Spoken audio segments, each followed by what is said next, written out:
এরমভাবে হাতা গুটিয়ে বিবেকানন্দ দাঁড়িয়েছিলেন আমেরিকায় গিয়ে, আয় কে আমার সঙ্গে লড়বি, আয় তাকে কত মায়ের দুধ খেয়েছিস দেখি, আয় আমার সঙ্গে। তাহলে এই বিবেকানন্দের cyclonic Hindu Monk of India. Vivekananda পড়া দরকার আমাদের, বুদ্ধি খুলে যাবে। আর বিবেকানন্দকে ধরে কৃষ্ণকে ভালো বোঝা যাবে, উপনিষদ বোঝা যাবে, আধ্যাত্মিকতাকে বোঝা যাবে। রামকৃষ্ণ বিবেকানন্দ এসছেনই এই জন্যে। রামকৃষ্ণদেবের সম্বন্ধে বলতে গিয়ে লিখেছেন একদম লিখিত প্রবন্ধ। স্বামীজি বলেছেন মানব সন্তান সমগ্র আধ্যাত্মিকতা একীভূত করে ধারণা এবং অভ্যাস করিতে সমর্থ হইবে রামকৃষ্ণকে দেখে। এখন অনেক ধারণাই আমাদের আজকে কিন্তু ধাক্কা খাবে। আজকে আমি রেডি হয়ে এসেছি, যেহেতু অনেক সময় আমায় দিয়েছেন, আমি চেয়েছি বিশ্লেষণ করে আপনাদের ঠিক জায়গাটায় পৌঁছে দেওয়া, যে শ্রীকৃষ্ণকে কেন আমরা এত শ্রদ্ধা করব, কেন ভক্তি করব।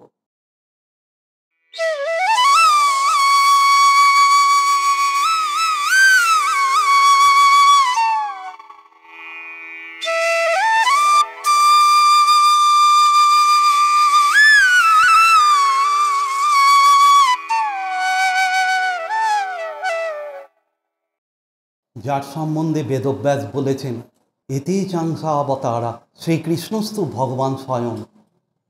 আর সব অংশ অবতার, কিন্তু শ্রীকৃষ্ণ স্বয়ং ভগবান। ভগবানকে বিবেকানন্দ বলছেন তিনভাবে দেখা যায়।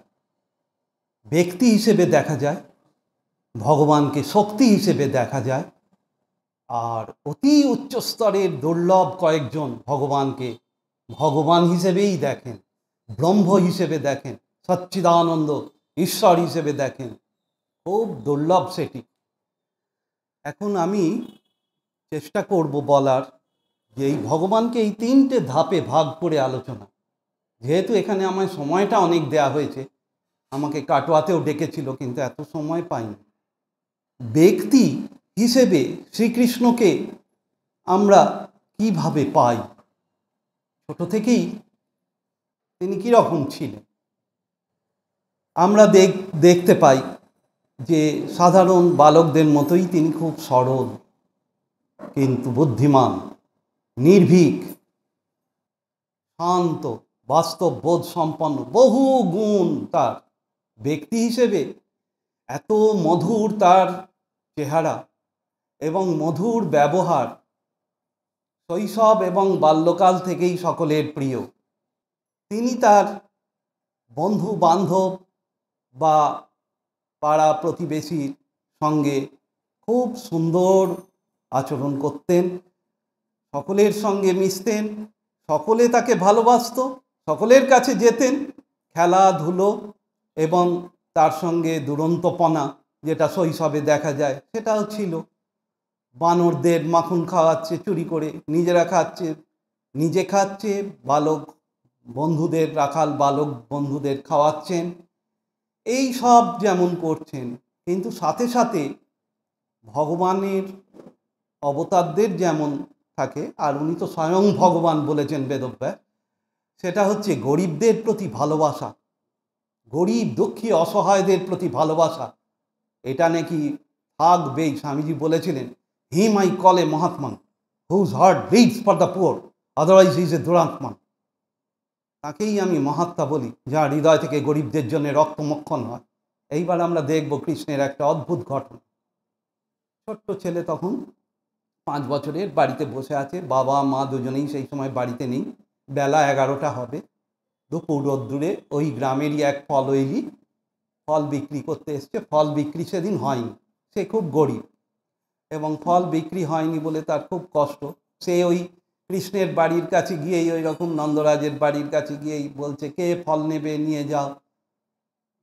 হঠাৎ কৃষ্ণের মনে হলো, আর উনি তো আসলে তো অন্তর্যামী, সে তো বুঝতে পারবেন যে ওই ফলওয়েলির কাছ থেকে ফল নিতে হবে, ওর ফল বিক্রি হয়নি, পয়সাও নেই, এবার ফল কী করে খাবে। 2-4টে শস্য দানা হাতে যতটা ধরে, ছোট ছোট মুঠিতে শস্য দানা নিয়ে ছুটে গেছে যে আমাকে এইটা দিতে পারেন, আমার কাছে পয়সা নেই, এই দেখো এই কটা। আনতে আনতে আবার হাত দিয়ে গলে অনেক পড়ে গেছে শস্য, সেইটুকু দিচ্ছে। ফলওয়েলি জানতেন ওকে, আর নন্দরাজা তো গ্রামের জমিদার, তাই তাকে সবাই চেনে। বললেন, এ তোমায় দিতে হবে না পয়সা, এ না, তুমি এই ফল নিয়ে যাও, এই ফলগুলো ভালো ভালো ফল অনেকগুলো, এগুলো তুমি খেও, আর ওইসব আমায় দিতে হবে না। এদিকে গরিব, তবুও কিন্তু পয়সা চাইছে না, কৃষ্ণকে ভালোবেসে ফেলেছে। আর কৃষ্ণকে ভালোবাসার ফল যে কি, সেটি সেই ফলইলি বুঝলো বাড়ি গিয়ে। যখন বাকি ফলগুলো সে ঢেলেছে বাড়িতে, দেখে যতগুলো ফল দিয়েছিল ততগুলো সোনার ফল। এই হচ্ছেন আমাদের শ্রীকৃষ্ণ। এরপর তার সবচেয়ে বড় যেটা বৈশিষ্ট্য, যে অসাধারণ শক্তির অধিকারী, এত নির্ভীক। বিবেকানন্দ বলেছেন, এই নির্ভীক ব্যক্তিত্বকে সারা পৃথিবী ভয় পায়। এমন এক ব্যক্তি যাকে কোনো প্রাকৃতিক শক্তি, কোনো দৈব শক্তি বা কোনো আধ্যাত্মিক শক্তি কেউ পরাজিত করতে পারবে না, পারেনি আর পারবেও না। এইরকম অসাধারণ শক্তির অধিকারী, তাই নির্ভীক। রাক্ষস অসুর সব পাঠাচ্ছে কংস, একটার পর একটা করে চলেছেন বধ। পুতনা, তৃণাবর্ত, কাকাসুর, অঘাসুর, বকাসুর, সে এখন বিরাট লিস্ট, শঙ্খচূড়, বৎসাসুর, শেষ হবে না। সে ঘটনাগুলো যদি বলা হয়, একটু আধটু শোনাও দরকার, শুনতে ভালোও লাগে। লীলা কাহিনী শুনলে, তাকে স্মরণ হলে সেটা তো আমাদেরই কল্যাণ, তাকে যত স্মরণ করা হবে তত আমাদের পক্ষে কল্যাণ। পুতনাকে বধ করছেন তখন তো একদম বাচ্চা, কয়েক মাসের।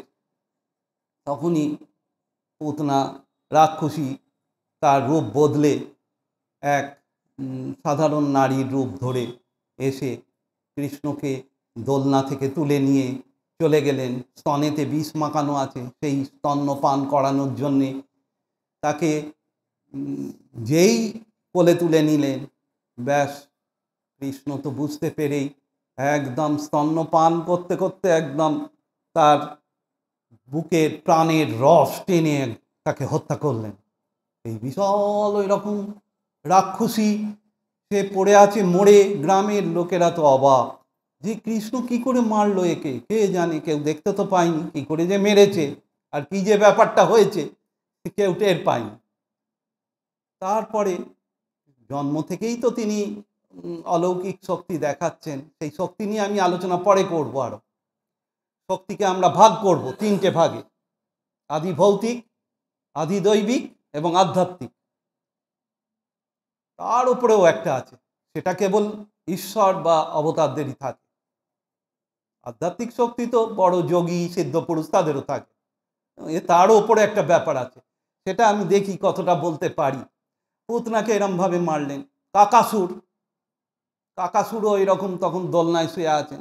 কাক, বিরাট অসুর কাকের রূপ ধরে এসে ঠুকরে দিতে এলো, গলা টিপে তাকে হত্যা করলো কৃষ্ণ, এবং তাকে ছুঁড়ে একদম ফেলে দিল। সেই কাক মরা গিয়ে পড়লো, কাক মানে কাকাসুর আর কি, সে গিয়ে একদম যমুনা পেরিয়ে মথুরায় ওর রাজসভায় গিয়ে কংসের সেখানে কংসকে জানান দিলেন যে দেখো আমি কে।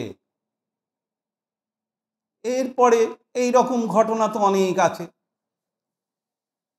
শকটাসুর, সে গাড়িটাই আসলে সেই আসুরিক শক্তি, সে গাড়ি চাপা দিতে এসছে, পা দিয়ে মারলেন, একদম সে ছিটকে গাড়ি একদম ধ্বংস হয়ে গেল।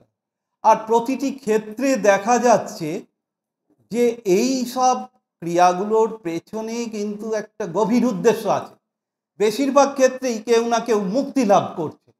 ওই সব রাক্ষসগুলো সাধারণ নয়, কেউ গন্ধর্ব, কেউ বিদ্যাধর, কেউ অন্য কিছু যক্ষ, ওই রকম রূপ ধরে জন্মগ্রহণ করেছে কৃষ্ণের এতে। যেমন যমলার্জুন, অর্জুন গাছ হয়ে রয়েছেন দুই বিদ্যাধর, তারা জন্মগ্রহণ করেছে। কৃষ্ণকে বাঁধতে কিছুতেই পারছেন না তার মা, আর তিনিও এরকম বাঁধা পড়ছেন না, যত দড়ি আনছে তার চেয়েও বেশি তিনি বাঁধতে পারছেন না।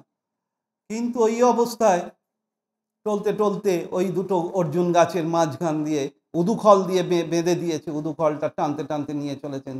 অর্জুন গাছগুলোর মাঝখানে ওইটি আটকে গিয়ে উদুখল দুটো গাছই ভেঙে পড়লো, আর তার মধ্যে থেকে বেরিয়ে এলো দুজন, মুক্তি লাভ করলো শ্রীকৃষ্ণের স্পর্শে। এইখানটা হচ্ছে ঐশ্বরিক শক্তি, সেটা আমি পরে বলবো। এটা কেবল ভগবানেরই এই ক্ষমতা আছে, মোক্ষদানের ক্ষমতা কেবল ভগবানের আছে। বিবেকানন্দ বলে এসছেন আমেরিকা ইংল্যান্ডে, যিশুকে ভগবানের ছেলে ভাবো কেন, ওই জন্য তোমাদের মুক্তি হয় না। সাক্ষাৎ ভগবান ভাবতে হবে যিশুকে, তাহলে তোমাদের মুক্তি হবে। ঈশ্বর পুত্র নন উনি, সাক্ষাৎ ঈশ্বর। এই এই এটা শ্রীকৃষ্ণও গীতাতে বলেছেন। আমাকে ব্যক্তি মনে করে লোকে, আমি যে অব্যক্ত, কিন্তু আমাকে ব্যক্তি মাপন্ন মনে করে বারবার জন্ম মৃত্যুর চাকায় মানুষ ঘোরে। দুহাত দুপায়ের মানুষ বলে মনে করে আমায় এই জন্তুগুলো।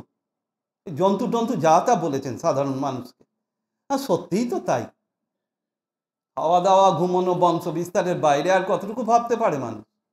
যারা ভাবতে পারে একটু উন্নত হয়েছে, এই যে এই সব শুনছে, এই সব ভালো লাগছে, এটাই একটু উন্নতির লক্ষণ।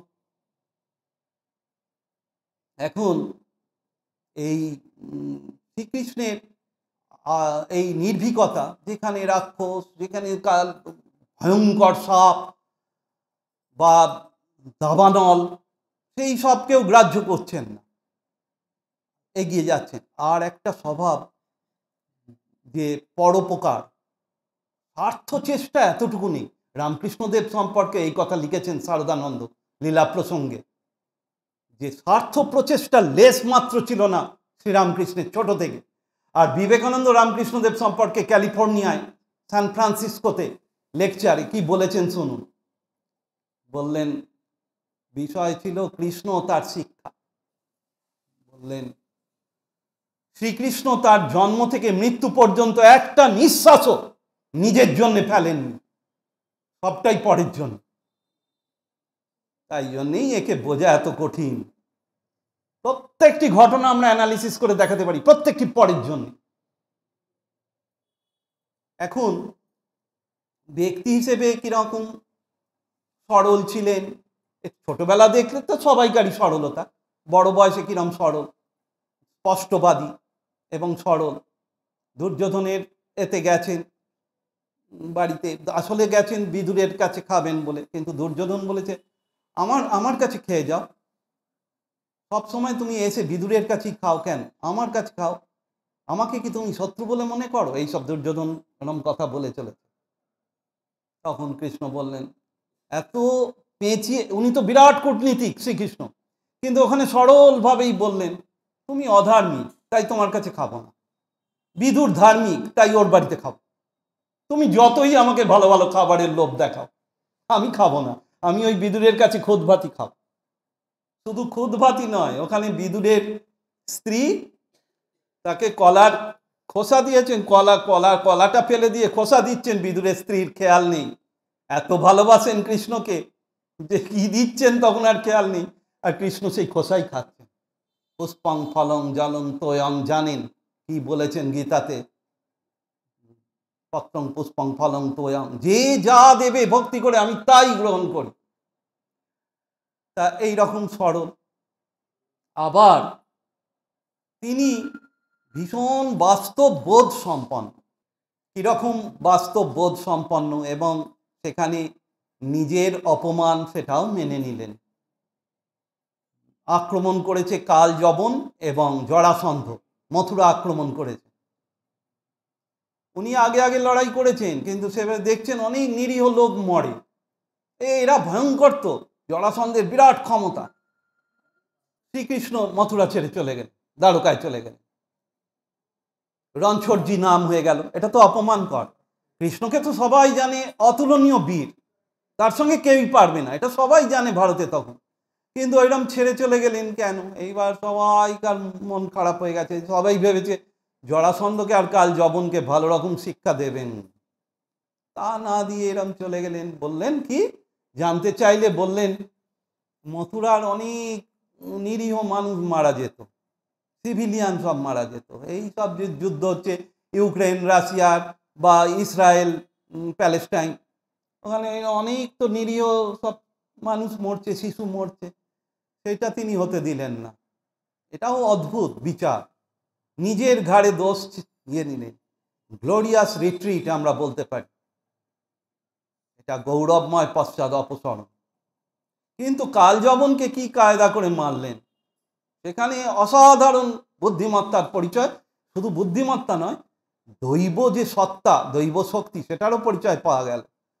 গুহার মধ্যে ঢুকে গেলেন, কালযবন অনুসরণ করছে কৃষ্ণকে মারার জন্য, কৃষ্ণের হাতে নাকি অস্ত্র নিয়ে একাই হেঁটে চলেছেন, ওটা কিন্তু শো দেখাচ্ছেন। কালযবন ভেবেছে এই সময় কৃষ্ণকে মারা যাবে, পেছনে পেছনে চলেছেন, সেই গুহার মধ্যে ঢুকে গেলেন। গুহাতে সেই সময় অন্ধকার, কোথায় কৃষ্ণ গেল খুঁজছেন। আর মুচকুন্দ বলে সেই ঋষি, তিনি রামচন্দ্রের পূর্বপুরুষ, অনেক দিন ধরে ওখানে ঘুমিয়ে আছেন, সেইখানে চাপা দিয়ে ঘুমোচ্ছেন, সেই গায়ের ওপর পা দিয়ে ফেলেছে কালযবন। ব্যাস, মুচকুন্দ ঋষির নাকি এরম বর ছিল যে ওকে যদি ঘুম থেকে কেউ ভাঙায়, ও তার দিকে তাকালেই সে ভস্ম হয়ে যাবে। এইবার কালযবন ভস্ম হয়ে গেল। মুচকুন্দ জিজ্ঞেস করছেন, তুমি কে বলো তো, তোমার এত জ্যোতি, তুমি কে, তুমি তো সাধারণ কেউ নয়, তোমার নামটা কি বলো তো, কৃষ্ণকে জিজ্ঞেস করছে।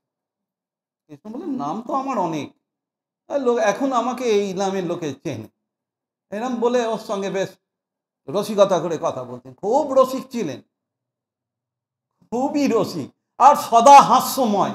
শ্রীকৃষ্ণের যেটা বৈশিষ্ট্য, সব সময় হাসি মুখ, অত্যন্ত দুঃখের মাঝেও হাসছেন, ওনার কোনো বিকার নেই, দুঃখ নেই, সবের ঊর্ধ্বে। এবং এই জন্যেই ওনাকে যে এইরম ভাবতে পারবে, সেও ওইরম হয়ে যাবে, এটা বলে গেছেন উনি। বলেছেন, কোনো কর্মে আমার কর্মফলে স্পৃহা নেই, কোনো কর্ম আমাকে লিপ্ত করতে পারে না। আমাকে এইভাবে যদি কেউ চিন্তা করে, তাহলে সেও আমার মতো কর্ম করেও আর বদ্ধ হবে না। নমাং কর্মাণি লিম্পন্তি নমে কর্মফলে স্পৃহা ইতি যো মাং অভিজানাতি কর্মভীর ন সবদ্ধতে। এইরকম আর একটা দিক আমরা, সেটা আবার ছোটবেলাতেই প্রকাশিত। আজকে এইসব নবান্ন অভিযান হচ্ছে, আজকের দিনে কতটা গুরুত্বপূর্ণ। এই বিদ্রোহ করা রাজার বিরুদ্ধে সেই সময় লোকে চিন্তাই করতে পারত না, কৃষ্ণ করলেন। 6 বছরের ছেলে, বললেন, তোমরা গোয়ালা, গরিব, আচ্ছা তোমরা কেন ফ্রিতে দুধ দিয়ে আসো কংসকে? কংস তোমাদের জন্য কি করে? কংস তোমাদের জন্যে কি করেছে? ব্যবস্থা কিছু করেছে? এইখানে গোকুলে তোমরা কত খারাপ অবস্থায় থাকো, দুবেলা পেট ভরে খেতে পাও না, এখানে রাস্তাঘাট দেখো, এখানে পানীয় জলের ব্যবস্থা নেই, এইসব বলে চলেছেন কৃষ্ণ। সুতরাং আমি এটা বলছি, তোমরা আর ওই যেও না, কংসকে আজকে দুধ দেওয়াটা বন্ধ করো। এইবার কৃষ্ণকে সবাই এত সম্মান করে, বলো ঠিক আছে, কানু বলছে আজকে যাব না। কিন্তু অনেকেই বলছে, এই কংস যা প্রতিশোধ নেবে, এমনিতেই আমাদের ওপর রাগ, এখন আবার এই যদি দুধ না দিই যে কি করবে। যাই হোক, কৃষ্ণ বলেছে আমি দেখব, তোমরা আজকে যেও না তো দুধ দিতে। এইবার ওরা কেউ যায়নি, কংস তো রেগে বোম, বলছে কি ব্যাপার হলো, এরকম পরপর 2-3 দিন দুধই দিচ্ছে না। কংস 2টো রাক্ষসকে পাঠালো, যাও সেই রাক্ষসদের কি ক্ষমতা বলি, হাঁ করে ফুঁ দিলে এরকম সব ফুঁয়েতে সব পুড়ে যাবে, আগুন বেরোয় মুখ থেকে, সব পুড়িয়ে দেয়, যাও গিয়ে পুড়িয়ে দিয়ে এসো। ওরা দুজনে এসছে, এরকম খড়ের চাল গরিবদের বাড়ি, সেসব পুড়িয়ে দিচ্ছে, হাঁ ফুঁ দিচ্ছে আর পুড়ে যাচ্ছে। তখন সবাই ছুটে এসে কৃষ্ণ আর বলরামকে বলল, তোমরা চলো দেখো কি অবস্থা। কৃষ্ণ গেলেন একজনের সামনে, বলরামকে পাঠালেন আর একজনের কাছে। কৃষ্ণ বলছেন, আচ্ছা তুমি তো বেশ শক্তিমান, সব পুড়িয়ে টুড়িয়ে দিচ্ছ, তুমি আমাকে পোড়াও তো দেখি। এইবার কৃষ্ণকে কে পোড়াবে, প্রচন্ড জোরে ফুঁ দিল, কিচ্ছু হলো না কৃষ্ণের। বললো, বাহ, আমাকে তো পারলে না, দেখলে তোমার শক্তি সেরম নেই, তবে আমার শক্তিটার পরিচয় এখনো পাওনি, এই দেখো এবার সুদর্শন চক্র। ব্যাস, সেই রাক্ষস ছুটছে আর পেছনে সুদর্শন চক্র। এটা বলে রাখি, অপ্রতিরোধ্য, কারুর ক্ষমতা নেই সুদর্শন চক্রকে প্রতিরোধ করে। কোনো দেবতা নয়, রাক্ষস নয়, ভূত প্রেত নয়, মানুষ নয়, কেউ পারবে না। সেই সুদর্শন চক্র গিয়ে গলা শুধু কাটা নয়, টুকরো টুকরো করে দিল দেহটাকে, নাকি ভাগবতে এরমই আছে, আর জ্বলে গেল পুরো দেহটা, করে ওখানে কত ছাই পড়ে রইল।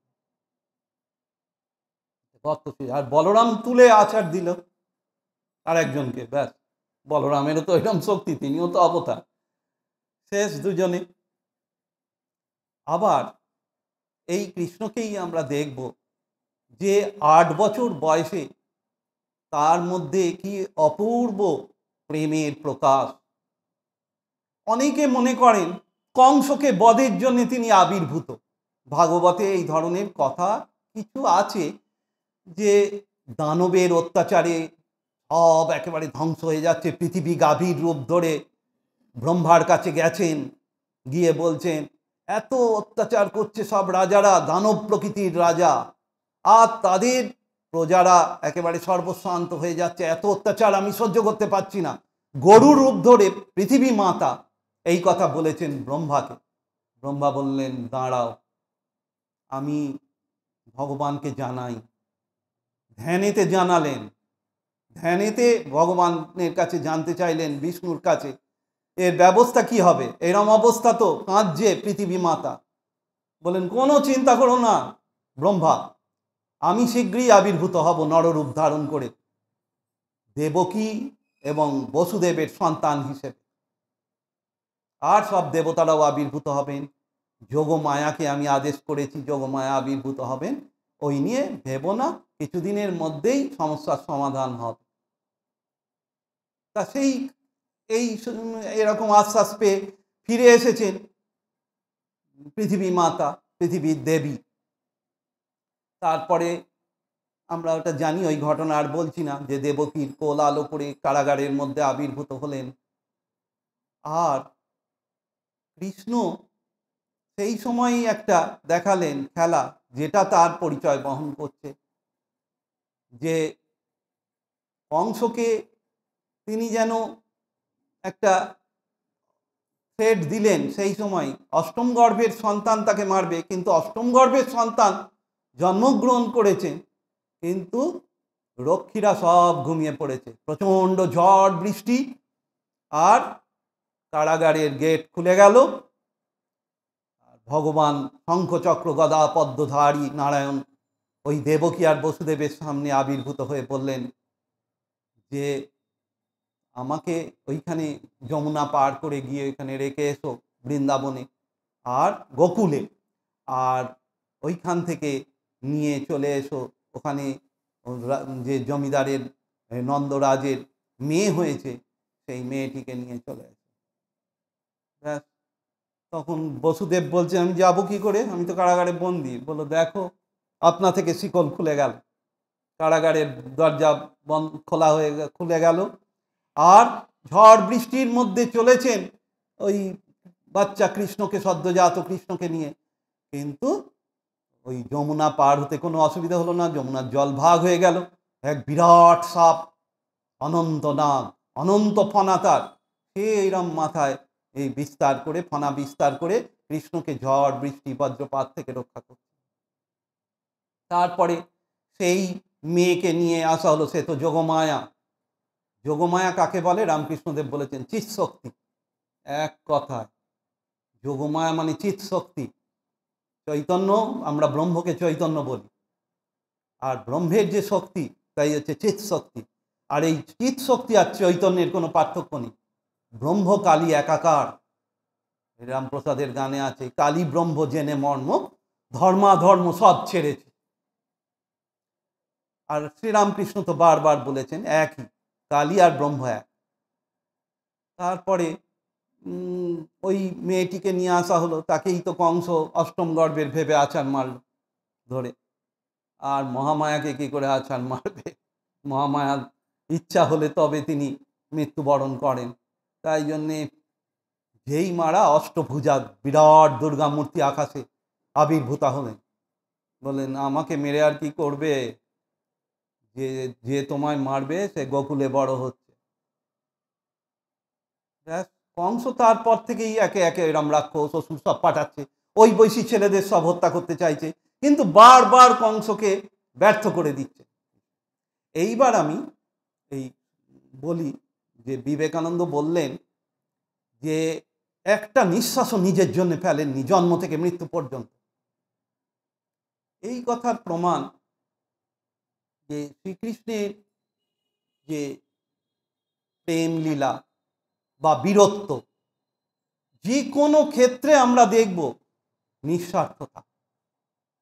এই যে 8 বছরের ছেলে তখন রাসলীলা করছেন, সেটা কি গোপীরা চেয়েছিল যে আমাদের পরম প্রিয় কৃষ্ণকে আমরা পতি হিসেবে পেতে চাই? তিনি জগতের পতি আমরা জানি, কিন্তু তাকে আমরা নিজের পতি হিসেবেও দেখতে চাই। তা কৃষ্ণ এই বাসনা মেটাচ্ছেন। এই যে বস্ত্রহরণ, লোকে তো সমালোচনা করে, এই সমালোচনাগুলোর উত্তর শুনে রাখুন।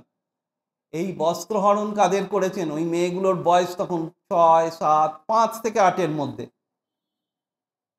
আর কৃষ্ণের বয়স তখন 5।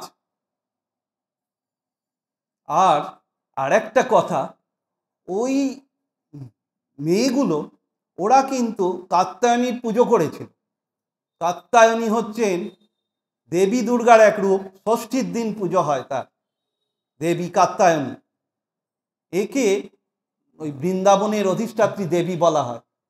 বৃন্দাবনের অধিষ্ঠাত্রী দেবী রূপে তিনি কুমারীদের পুজো নিতেন এবং কুমারীরা তাদের মনোমতো স্বামী লাভ করতেন কাত্যায়নীর পুজো করে। তারা এটা চেয়েছেন, এমন নয় যে কৃষ্ণ ইচ্ছে করে গিয়ে করছেন। এগুলো জানা দরকার, ভালো করে ভাগবত লোকে পড়ে না তো, আর শ্রদ্ধা নেই, ওই জন্য উল্টোপাল্টা ডিসিশন নিয়ে নেয়। আচ্ছা, রুক্মিণীকে অনেকে বলে তিনি তুলে নিয়ে চলে এসছেন, এই যুগে যেন কোনো হিরো তুলে নিয়ে চলে এলেন।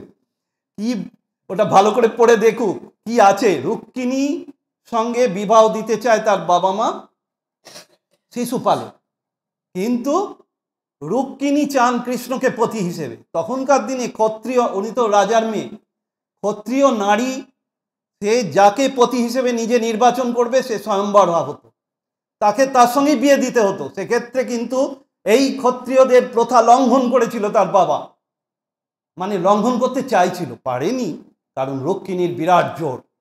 রুক্মিণী চিঠি দিয়েছেন কৃষ্ণকে, তখনই কৃষ্ণ গেলেন।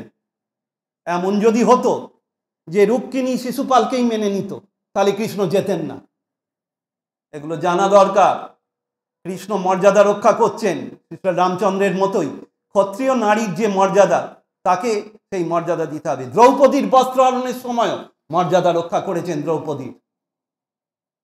সবটাই পরের জন্য। বিবেকানন্দের এই উক্তি আবেগে নয়, বিবেকানন্দ যুক্তি দিয়ে কথা বলতেন। তার যুক্তির সামনে পৃথিবীর কেউ দাঁড়াতে পারেনি, আজও পারছে না। শঙ্করাচার্য আর বিবেকানন্দের যুক্তির সামনে দাঁড়ানোর হিম্মত কারুর হয়নি, যত বড় স্কলারই হোক। এখন শ্রীকৃষ্ণের আর একটা এরম ঘটনা বলি।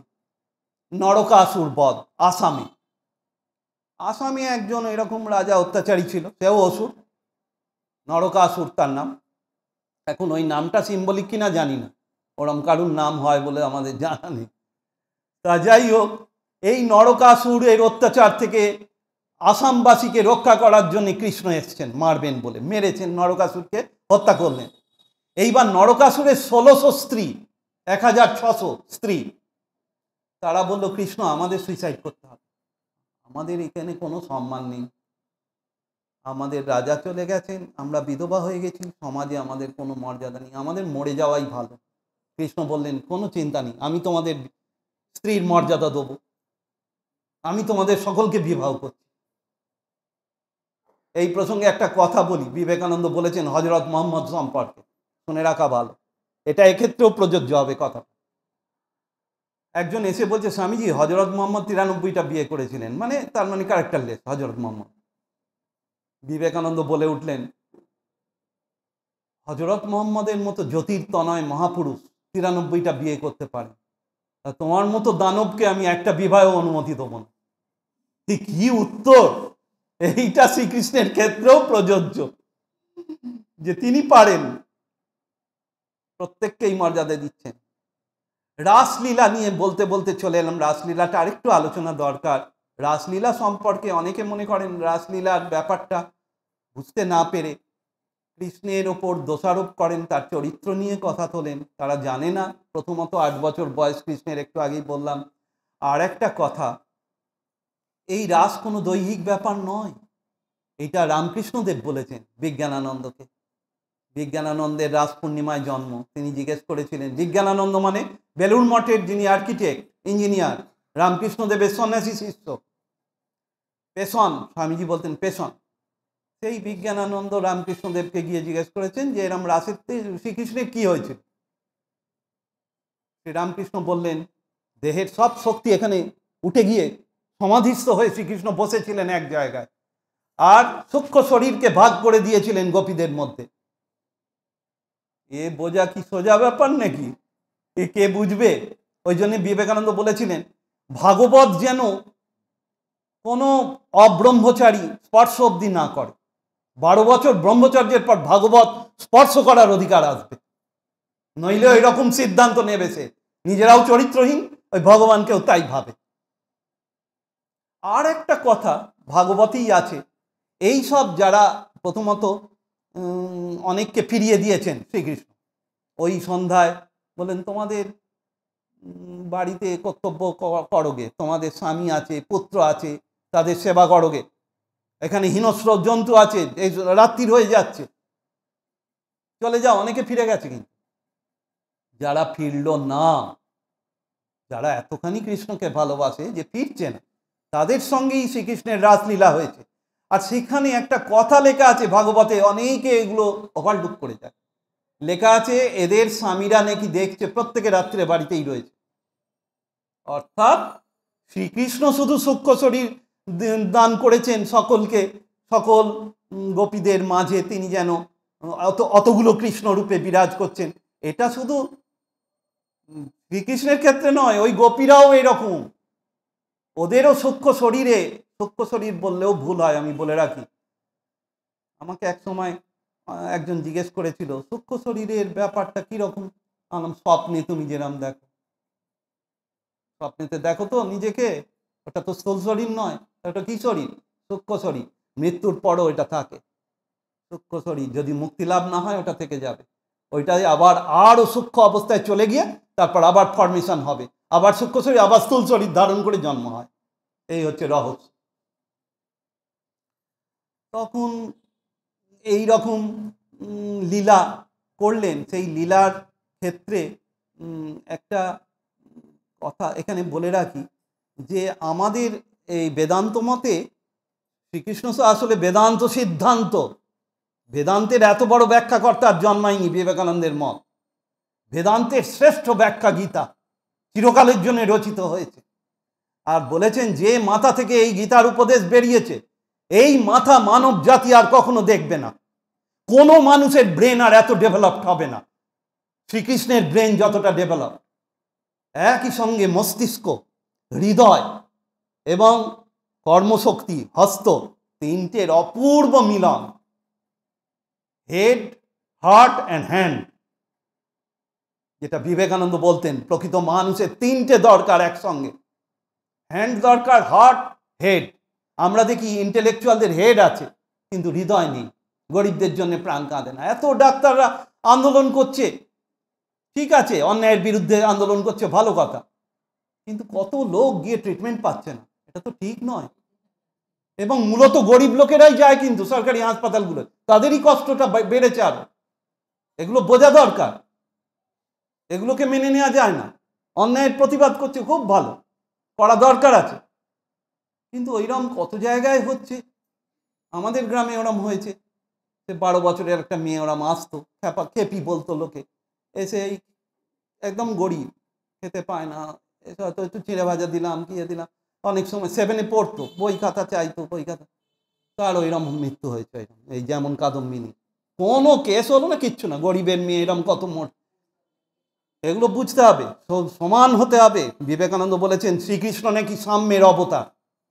সেই সাম্য জানি না এত টাইম পাবো কিনা, সাম্য কোথায় দেখিয়েছেন সেটা বলবো।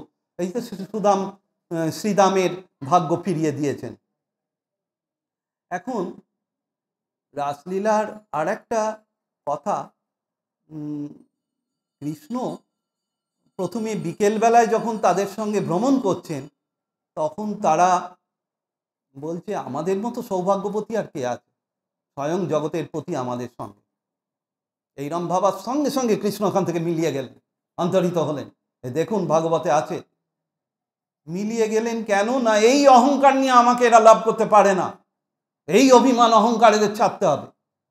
কৃষ্ণের মূল শিক্ষা তো অহংত্যাগ, কোনো কর্মত্যাগও বলেননি, কোনো কর্ম, কোনো চিন্তা ত্যাগ করতে হবে না, শুধু ভগবানের কাছে নিজেকে সমর্পণ করো। যৎ জুহোসি যদাস্নাসি যৎ করোসি যদাসি যৎ সব যৎ তপস্যসি কৌন্তেয় তৎ করুস্ব মদর্পণম।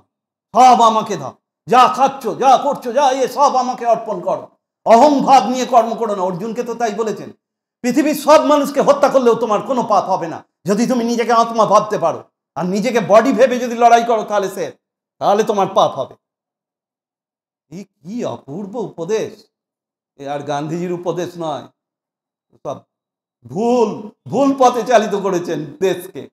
বোঝা যাচ্ছে তো এখন ভুল পথে চালিত হয়েছে দেশ। এতগুলো ভাগ কেন হলো দেশ? এত যদি তোমার অহিংসা নীতি তুমি হ্যাঁ, গান্ধীজির নীতি ঠিক হতো যদি দেবতার মতো মানুষ সব হতো সারা পৃথিবীতে, তাহলে ওই নীতিই চলবে। কিন্তু তুমি অহিংসক আর তোমার চারপাশে বজ্জাত ঘুরে বেড়াচ্ছে। কৃষ্ণ কিন্তু এরম নয়। কৃষ্ণ যখন কর্ণকে অর্জুন মারতে চাইছেন না, যে রথের চাকা মাটিতে এই সময় মারা উচিত নয়, কৃষ্ণ মনে করিয়ে দিলেন তোমার ছেলেকে মারার সময় কর্ণ ছিল, তোমার ছেলেও তখন অস্ত্রহীন ছিল, কর্ণের সেটা মাথায় ছিল, এই ধর্মবোধ ওর আছে, ওকে এখনই শেষ করো। ও যেরম বীর, ওকে এই সুযোগ আর ছেড়ো না, ওকে হত্যা করো। এই কৃষ্ণ যে অন্যায়কারীর প্রতি একই সঙ্গে তেজ, আবার ক্ষমাও আমরা দেখব, সে ক্ষমার ভাবও আছে তার। সেই ক্ষমা, সেই সমন্তক মণি নেবার পর সত্রাজিৎ সেই সমন্তক মণি প্রথমে দিতে চাইনি, কৃষ্ণ আবার জোগাড় করেছেন, কৃষ্ণ চেয়েছিলেন দেয়নি, তখন সত্রাজিৎ তার ভাইকে পাঠিয়েছে, সেই ভাইকে আবার সিংহে খেয়ে নিয়েছে। এবার সেই সিংহকে জাম্ববান মেরেছে, এদিকে কৃষ্ণের ওপর দোষ পড়েছে, কৃষ্ণ নাকি মেরেছে ওর ভাইকে। কৃষ্ণ বললেন ঠিক আছে দেখো আমি মারিনি, আর আমি যাচ্ছি, আমি দেখে আসছি। গিয়ে দেখলেন গুহার মধ্যে হাড়গোড় পড়ে আছে, মরে পড়ে আছে ওর ভাই, সত্রাজিতের ভাই, নামটা আমি ভুলে গেছি। আর এদিকে সিংহটাও মরে পড়ে আছে, সিংহটাকে মেরেছে জাম্ববান। তখন জাম্ববানের সঙ্গে ফাইট, সমন্তক মুনিটা নেবেন বলে প্রচন্ড ফাইট হলো 18 দিন ধরে। জাম্বুমান আবার রামচন্দ্রের ভক্ত, রামচন্দ্র তার ইষ্ট দেবতা, তিনি আবার বুঝতে পারলেন রামই কৃষ্ণ রূপে, বললেন আমার সঙ্গে 18 দিন লড়ার ক্ষমতা এই রামচন্দ্র বা কৃষ্ণ ছাড়া, এই ভগবান বিষ্ণু ছাড়া আর কারুন। যাই হোক, সেই মণি হাতে পেয়ে কৃষ্ণ কিন্তু এসে আবার সত্রাজিৎকেই দিয়ে দিয়েছেন। সত্রাজিৎ অবশ্য নেননি শেষ পর্যন্ত, বললেন না না এটা আপনি চেয়েছিলেন, আর আপনি তো সত্যি মানেননি। আর আপনার কাছে থাকলে ওই মণিটার গুণ একটা বলি, ওই মণিটা নাকি 8 মণ করে সোনা দেয় প্রত্যেক দিন, সেই সূর্যের তেজ থেকে ওই উৎপন্ন সেই সমন্তক মণি। তা কৃষ্ণের হাতে থাকলে, এটা সমন্তক বলছে এই সত্রাজিৎ, যে আপনার হাতে থাকলে অনেক লোকের উপকার হবে, মানে কৃষ্ণ ওইটাই বিবেকানন্দের চিন্তাকে সাপোর্ট করলো। একটা নিঃশ্বাসও নিজের জন্য, ওই সমন্তক মণি নিজের জন্য নিতে যাননি, নিতে গেছেন একজন যদুরাজের জন্য প্রথম, তারপর সত্রাজিতের অত যখন ওটা পাবার ইচ্ছে তখন তাকেই দিয়ে দিতে চেয়েছেন। সেখানে কিন্তু বলেননি না আমি চেয়েছিলাম তুমি দিলে না, এবার তোমাকে দেখো আমি মারব। কৃষ্ণকে বোঝা এত সোজা নয়। তারপর আমরা দেখব কুরুক্ষেত্রের যুদ্ধে তিনি নিজে তো লড়াই করলেন না, উনি যদি লড়াই করতেন এতদিন যুদ্ধ চলতো নাকি, তার আগেই খতম হয়ে যেত সব, কিন্তু তা তো করলেন না। নিজের অক্ষ উনি ওই অত সৈন্য দুর্যোধনের দিকে দিয়ে দিলেন কৌরব পক্ষে, আর নিজে শুধু উপদেষ্টা। বুদ্ধি কাকে বলে, বুদ্ধিতে তিনি যদি প্রবেশ করেন কারুর, তার আর চিন্তা নেই, তার সব কিছু লাভ হবে, ধর্ম অর্থ কাম মোক্ষ সব তার জন্যে। এখন আবার ফিরে আসি, যে এই যে শক্তি আলোচনা করব এবার, শক্তিতে আমরা দেখব আদি ভৌতিক একটা শক্তি হয়। ভারতবর্ষে বলা হয় 3 রকমের শক্তি আছে, আমাদের শাস্ত্র এই 3 রকমের শক্তির কথা বলে, আদি ভৌতিক, আদি দৈবিক, আধ্যাত্মিক। আদি ভৌতিক শক্তি হচ্ছে প্রাণী থেকে যে শক্তি, মানুষের শক্তি, পোকামাকড়ের শক্তি, বাঘ ভাল্লুকের শক্তি, এই সব প্রাণীর শক্তি, এইগুলো সব আদি ভৌতিক। ভূত মানে এখানে ভয়ের সেই ভূত নয়, ভূত মানে এখানে পদার্থ, জড় পদার্থ ভূত, আমাদের শরীরগুলো সব জড়। সেইখান থেকে যে শক্তি উৎপন্ন হচ্ছে, এখন বিজ্ঞানীরা যেগুলো বলে এগুলো সব ভৌত শক্তি, আলোক শক্তি, রাসায়নিক শক্তি, পারমাণবিক শক্তি ইত্যাদি, এগুলো সব ভৌত শক্তি, আদি ভৌতিক। এইগুলো প্রথমত কৃষ্ণ গ্রাহ্য করেন না, কারণ একটার পর একটা অসুর তাদের মেরেছেন। কংসকে মারার আগে সেখানে মল্লযুদ্ধ হয়েছে। মল্লযুদ্ধে বিখ্যাত মুষ্টিযোদ্ধা, এই মল্লযোদ্ধা, তার নাম চানুর, সেই চানুরকে হত্যা করলেন। এই ফিজিক্যাল জোর, ঢুকতে যখন যাচ্ছেন কংসের ওই মল্লযুদ্ধের আমন্ত্রণে মথুরায় গিয়ে ঢুকতে যাচ্ছেন মল্লভূমিতে, এক বিরাট পাগলা হাতি দাঁড় করিয়ে রেখেছে কংস কৃষ্ণকে মারার জন্য, কুবলয়া পীর, তার উপরে মাউত বসে আছে, ঢুকতে দিচ্ছে না। কৃষ্ণ বললেন পথ ছেড়ে দাও, আমরা মল্লভূমিতে যাচ্ছি, আমরা আমন্ত্রিত। সে মাউত শুনছে না। তখন কৃষ্ণ করলেন কি, এই ফিজিক্যাল জোর, এইটা বলতে চাইছি যে ফিজিক্যাল জোরেতেও কৃষ্ণের পাশে কেউ দাঁড়াতে পারবে না।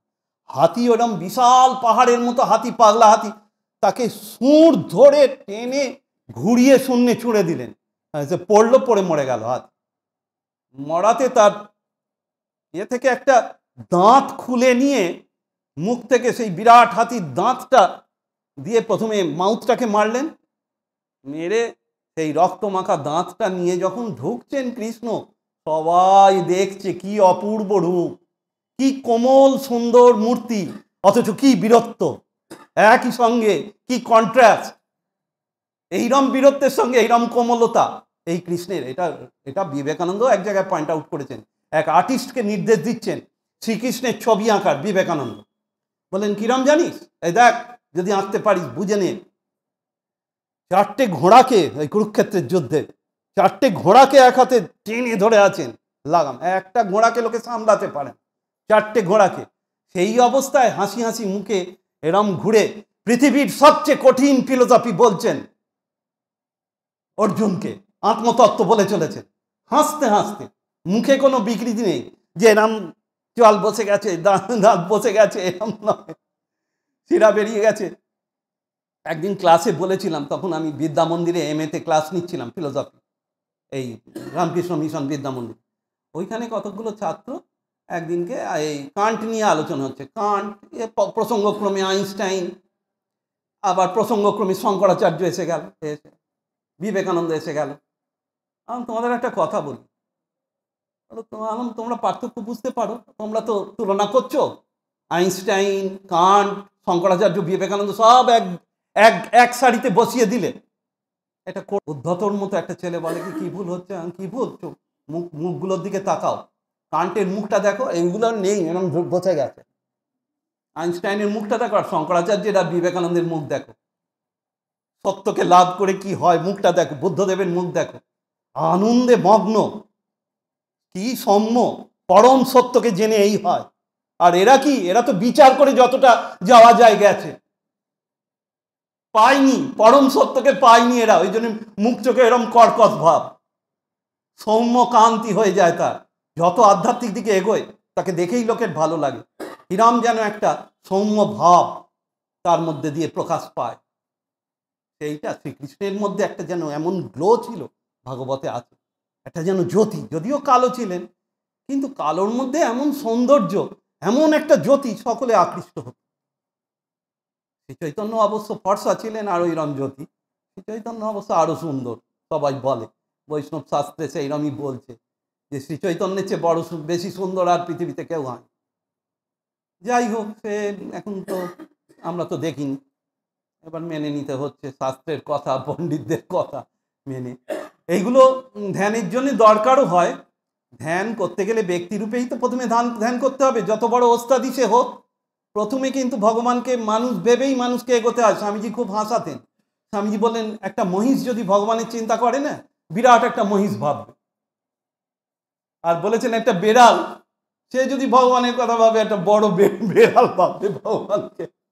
তেমনই এই মানুষ ভগবানকে চিন্তা করতে গিয়ে প্রথমে মানুষই ভেবে নেয়। আর বললেন ঈশ্বর ভাবা তো সোজা নয়, সেটা বললেন যীশুখ্রিস্ট পেরেছে, বুদ্ধদেব পেরেছে, এই দুজনের নাম করেছেন। এরা ঈশ্বরকে ঈশ্বর জ্ঞানেই একদম উপাসনা করতে পেরেছে। সে কি আর যাত্রার কম নাকি? ব্যক্তিই ভাবতে হবে প্রথমে। আর তারপরে বলি, এখন আদি ভৌতিক শক্তি মানে তো শারীরিক শক্তি। কংসকেও মারলেন, আরও বহু অসুরকে মেরেছেন, শিশুপালকে মেরেছেন, দন্তবক্রকে মেরেছেন, শাল্যকে মেরেছেন, জরাসন্ধকে মারিয়েছেন, নরকাসুরকে মেরেছেন, অজস্র এরকম কাহিনী আছে। মেরেছেন। ফিজিক্যাল স্ট্রেংথ তার অসাধারণ, আদিভৌতিক শক্তি বিরাট। এইবার আধিদৈবিক। আধিদৈবিক বলতে কি বোঝায় বলি আগে। এই ঝড় ঝঞ্ঝা, বজ্রপাত, বিদ্যুৎ, তারপর দৈব অ্যাক্সিডেন্ট হচ্ছে, এ হচ্ছে হঠাৎ, এইসব হঠাৎ হয় না, এসব কর্মফল। এবং এগুলো নিয়ন্ত্রণ করে এক একজন দেবতা আছে। জলের দেবতা আছে বরুণ, ঝড়ের দেবতা আছে ইন্দ্র, এরকম সব আছে। এইগুলো সব দৈব শক্তি, দেবতাদের দ্বারা কন্ট্রোল। তা এই শক্তি শ্রীকৃষ্ণের কিরাম একটু শোনায়। একদিন রাখাল বালক কৃষ্ণ বন্ধুদের সঙ্গে বসে পিকনিক করছে। সেই সময় হঠাৎ বন্ধুরা বলছে, দেখো গরুগুলো ওইদিকে গেছে, ওইদিকে বনে আগুন ধরেছে। কৃষ্ণ দেখছে, তাই তো, দাবানল ধরে গেছে, আগুন ধরেছে বনেতে। আর এই আগুন আবার আস্তে আস্তে রাখাল বালকগুলোর দিকে এগিয়ে আসছে।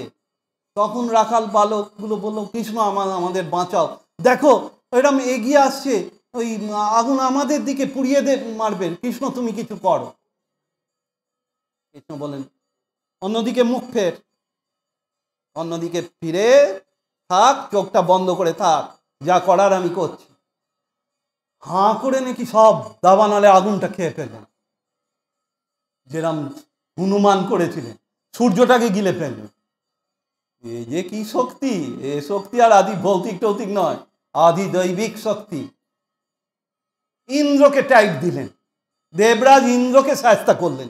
সে কথা বলি, সে ঘটনাটা জানা দরকার। কৃষ্ণ তো বিদ্রোহী, ওই জন্য তো বললাম আজকে একটা বিদ্রোহ চলছে কলকাতায়। বিরাট বিদ্রোহী আজকে দেখবো আমরা শ্রীকৃষ্ণকে। ইন্দ্রের যজ্ঞ হবে, ইন্দ্রের পুজো এখন দেখেন কোথাও হয়? তো হয় না, এ তো কৃষ্ণ বন্ধ করে দিয়েছেন। দেবতাদের পুজো যজ্ঞ তখন হতো, ইন্দ্রের বিরাট ধনুক রেখে। কৃষ্ণ বলছে, কি ব্যাপার গো? 5 বছরের ছেলে জিজ্ঞেস করছে, কি ব্যাপার, আজকে কি হবে বাবা? বললো, আজকে জানিস না, ইন্দ্রের যজ্ঞ হবে। ইন্দ্র কি করেন? ইন্দ্র কিসের দেবতা? বললেন, ইন্দ্র আমাদের কৃষিকর্মের দেবতা, ঝড় বৃষ্টি দান করেন তিনি, কৃষিকর্ম ওনার জন্যই হয়, ওনার আশীর্বাদ ছাড়া হয় না। কৃষ্ণ বললেন, আমরা তো গোয়ালা, আমাদের তো কৃষি জীবিকা নয়, তা আমরা কেন ইন্দ্রের পুজো করব? তখন সবাই বলছে, তাহলে কানু আমরা কিসের পুজো করব? গরুর করব, পাহাড়ের করব, নদীর করব, যারা আমাদের ডাইরেক্ট উপকার করে তাদের করব। ইন্দ্রকে আমরা দেখিনি, আর ইন্দ্র কৃষিজীবীদের জন্য, আমাদের জন্য নয়। তখন সবাই বললো, হ্যাঁ কৃষ্ণের কথা যুক্তি আছে। বলে গোবর্ধন পাহাড়ের পুজো হলো, এ হলো। আর ইন্দ্র একেবারে রেগে বম, এই ছেলেটার খুব স্পর্ধা, আমার পুজো বন্ধ করে দিল, আমি একে দেখাচ্ছি মজা। ইন্দ্র প্রচণ্ড একেবারে বর্ষণ, ঝড় ঝঞ্ঝা, বজ্রপাত একদম গোকুলের ওপর করতে লাগলেন। তাইতে তো একেবারে সব ভেসে যাওয়ার উপক্রম। তখন সব বলছে, কৃষ্ণ দেখো, ইন্দ্র এবার আমাদের সবাইকে মেরে দেবে, এই যে ওর পুজো বন্ধ হয়ে গেছে, রেগে গেছে। কৃষ্ণ একটা ভালো কথা বলেছেন, উনি যদি ভগবান হন, তোমরা তো ওকে ভগবান মনে করো, ভগবান হলে তার এত রাগ কেন? ভগবান আর দেবতার পার্থক্য করে দিলেন। এটা বিবেকানন্দ বলেছেন, দেবতা কি জানিস? 5 বছর 10 বছরের জন্য পুণ্য ফলে কোনো মানুষ দেবতা হয়। এই তোরাই কেউ ইন্দ্র ছিলি, কেউ বরুণ ছিলি, মোক্ষ লাভ করতে পারিসনি, ওই জন্য আবার জন্ম হয়েছে। দেখ এবার যদি শিখে ছেড়ে। এই হচ্ছে দেবতা। দেবতা বড় নয়, 5 বছর 10 বছরের জন্য মুখ্যমন্ত্রী প্রধানমন্ত্রী যেমন হয়, এইরকম ব্যাপার। দেবতাকে ভগবান কেন? এই কৃষ্ণ অবতারের একটা বিরাট কাজ, বেদান্তের মূল তত্ত্বকে যেমন তিনি তুলে ধরছেন, ব্রহ্মতত্ত্বকে, তার সাথে সাথে তিনি একটা অসাধারণ বিচার চালু করছেন। সেই বিচার শুধু জ্ঞান বিচার নয়, সেটা প্র্যাকটিক্যাল বিচারও, যাকে আমরা ফিলোসফির ভাষায় বলি প্র্যাকটিক্যাল রিজন। ফোঁস করতে হয়, রামকৃষ্ণদেব বলছেন, ফোঁস করবি না কামড়া, এ হচ্ছে প্র্যাকটিক্যাল রিজন। এখন এই ইন্দ্র এরকম করছে, যখন সবাই এসে ধরলো কৃষ্ণকে, কৃষ্ণ বলল তোমরা সব গরু বাছুর সম্পত্তি যা আছে নিয়ে পাহাড়ের নিচে চলে এসো। পড়ে আঙুলে বাঁ হাতের ওই বিশাল গোবর্ধন পাহাড়কে ধরে রাখলে। এই হচ্ছে দৈব শক্তি। এটা আদি ভৌতিক শক্তি টক্তি নয়, এটা দৈব শক্তি, এই সাধারণ নয়। অর্জুনকে বললেন আমি তোমাকে দিব্য শক্তি দান করছি, এইবার আমার ঐশ্বর্য দেখো, যোগ ঐশ্বর্য। বিশ্বরূপ দর্শনের আগে কি বলেছিলেন অর্জুনকে?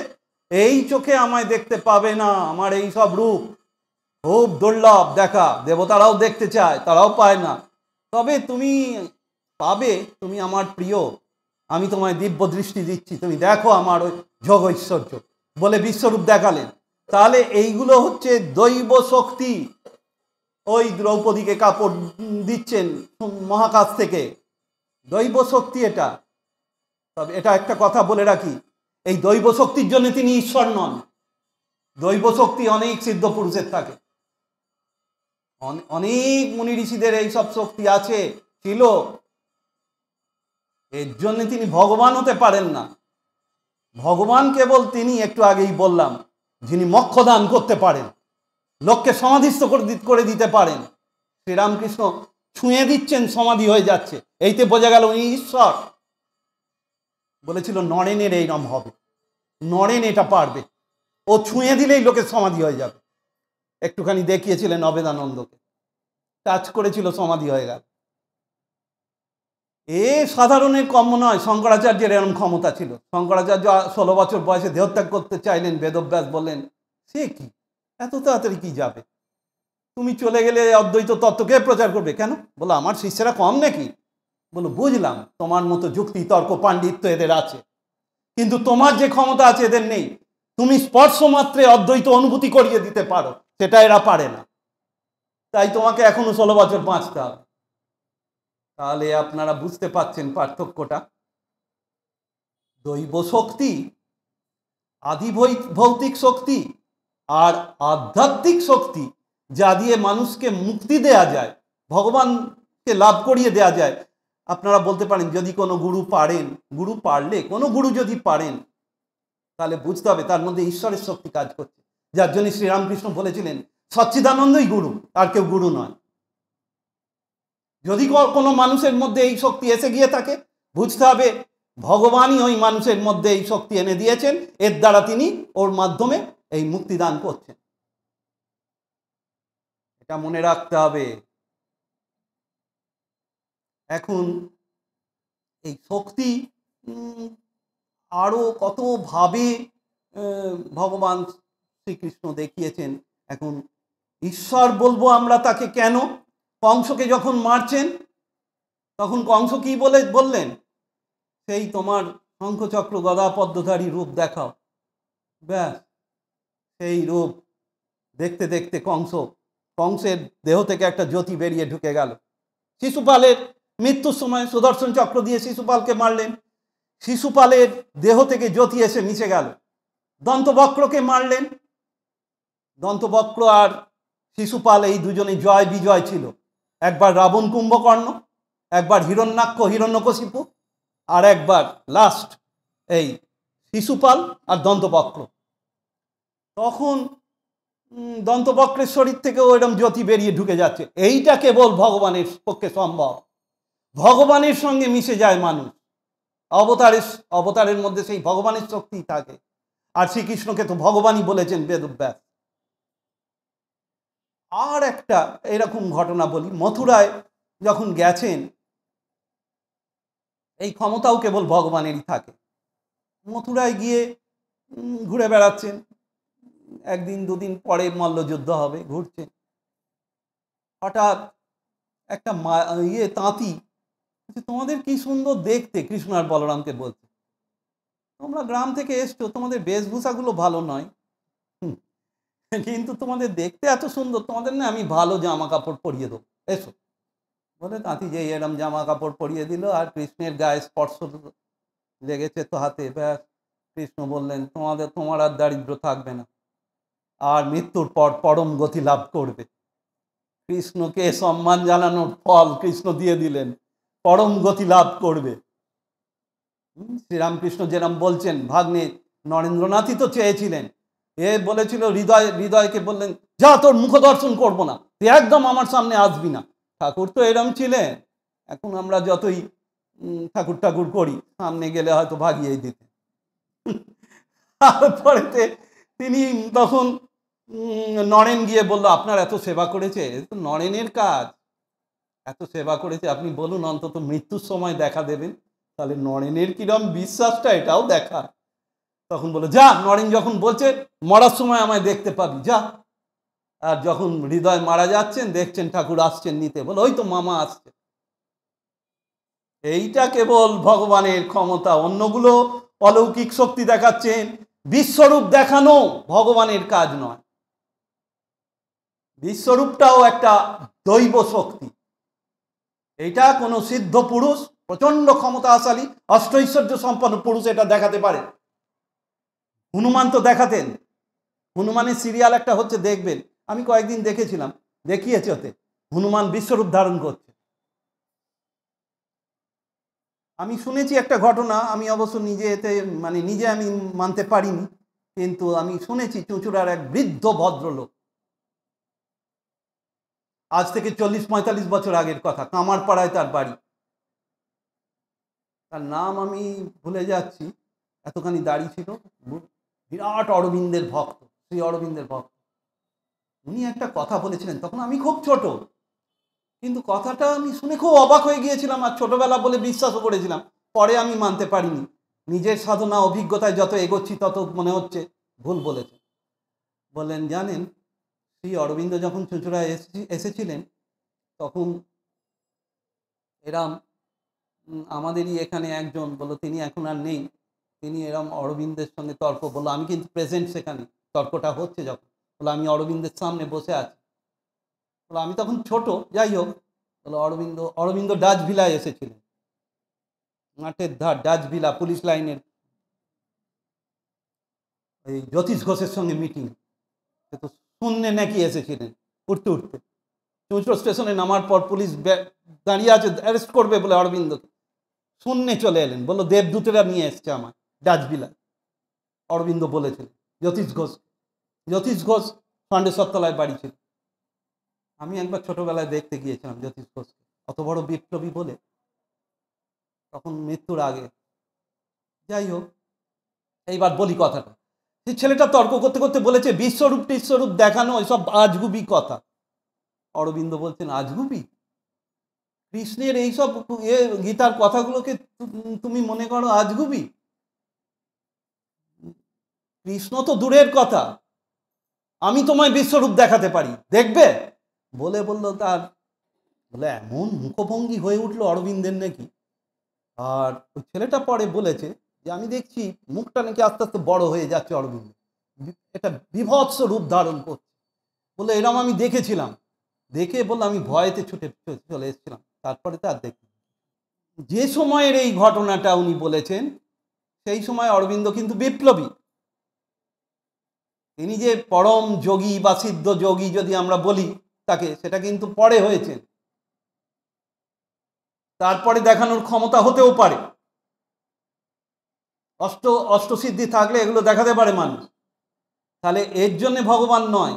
এখন অনেক ধারণাই আমাদের আজকে কিন্তু ধাক্কা খাবে। আজকে আমি রেডি হয়ে এসেছি, যেহেতু অনেক সময় আমায় দিয়েছেন, আমি চেয়েছি বিশ্লেষণ করে আপনাদের ঠিক জায়গাটায় পৌঁছে দেওয়া, যে শ্রীকৃষ্ণকে কেন আমরা এত শ্রদ্ধা করব, কেন ভক্তি করব। শ্রীকৃষ্ণের কংস হত্যাটা বিরজানন্দ বলছেন এর জন্য তিনি ভগবান নন, ভগবান তিনি বৃন্দাবন লীলার জন্য। কংস তো আবার জন্মাবে, ওটা তো সাময়িক একটা প্রয়োজন। এখন কত কংস রয়েছে, এখন তো আবার কল্কির আসা দরকার, নইলে এতগুলো কংসকে কে মারবে? একটা কংসকে মেরে আর কি হবে, সাময়িক উপকার হয়েছে। তিনি পার্মানেন্ট একটা আধ্যাত্মিক পথ দেখিয়ে যান, যেটার দ্বারা লক্ষ লক্ষ বছর যতদিন এই জগৎ থাকবে মানুষ প্রেরণা পাবে মোক্ষ লাভে, ভগবানকে লাভে। সেই প্রেম দেখালেন, যে প্রেমকে ধরে আবার শ্রী চৈতন্য গোপীদের প্রেমোন্মাদ অবস্থাকে আদর্শ করে মীরাবাই এবং আরও অনেকে দক্ষিণ ভারতে অনেক আছেন এরম, তারা সব এই অপূর্ব প্রেমকে স্মরণ করে রামানুজ প্রচার করেছেন, বল্লভাচার্য প্রচার করেছেন সেই প্রেম তত্ত্ব। সেই ধরে মানুষ মুক্তির পথ পাচ্ছে, এর জন্যে কৃষ্ণ এসছেন। শুধু এই জন্যেই নয়, আপনারা যদি বলেন শুধু প্রেম দেখাতে নয়, এটা আমি বলছি। আর একটা ঘটনা বলে নিয়ে তারপর আমি এই অসাধারণ ব্যাপারটা বলার চেষ্টা করব। সেটা হচ্ছে আর একজন মালাকার, তার নাম সুদামা। সেও গরিব, সে মথুরাতে এরকম থেকে বলছে, তোমাদের আমি রাজবাড়িতে মালা পরাই, মালাকার আমি তোমাদের সুন্দর মালা গেঁথে পরিয়ে দেবো, তোমাদের খুব সুন্দর দেখতে, আর তুমি মালা পরলে আরো ভালো লাগবে। মালা পরিয়ে দিয়েছেন, মালা পরিয়ে খুব আনন্দ, সুদামার এত ভালো লাগছে তোমাদের দেখে। বলছে, তখন কৃষ্ণ বলে উঠলো, তোমার আর দারিদ্র থাকবে না, আর মৃত্যুর পর তুমি আমাকে লাভ করবে। ব্যাস, ওইটুকু ছেলে, 12 বছরের ছেলে, মৃত্যুর পর আমাকে লাভ করবে বলছেন। বিবেকানন্দ বলেছেন ক্যালিফোর্নিয়ায় বক্তৃতায় কৃষ্ণ সম্পর্কে, কৃষ্ণ নিজের মধ্যে ঈশ্বরকে দেখতে পেয়েছিলেন। গীতাতে বলেওছেন সেই কথা, অযোপি সন্নভ্যয়াত্মা ভূতানাম ঈশ্বরোপি বা। মানে কি, আমি অব্যয় আত্মা, আমি আবার এই সমস্ত জীবের ঈশ্বর। সেই জন্যে তার মুখে এই কথা শোভা পাচ্ছে যে আমি এই তোমাকে মোক্ষ দান করব।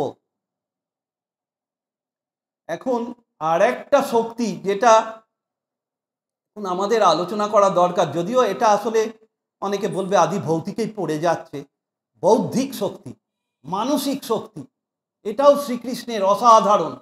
যার জন্য বিবেকানন্দ বললেন, এই মাথা আর কখনো মানব জাতি দেখবে না, যে মাথা থেকে গীতার উপদেশ বেরিয়েছে। কেন, কি আছে গীতায় যে আর কোনো মানুষের ব্রেন এরম ডেভেলপড হবে না? আমি একটুখানি শোনাই। এই যে আমরা ভাগ করি না, এটা ভক্তি, এটা জ্ঞান, এটা কর্ম, এটা ধ্যান, এ তো প্রথম মিটিয়ে দিলেন কে? কৃষ্ণ। তার আগে তো উপনিষদের সেই ধারা চলছিল, জ্ঞান বিচার করতে হবে, করে ব্রহ্মজ্ঞান লাভ করতে হবে, এটাই মানব জীবনের লক্ষ্য। ভক্তির কথা, প্রেমের কথা আছে নাকি উপনিষদে?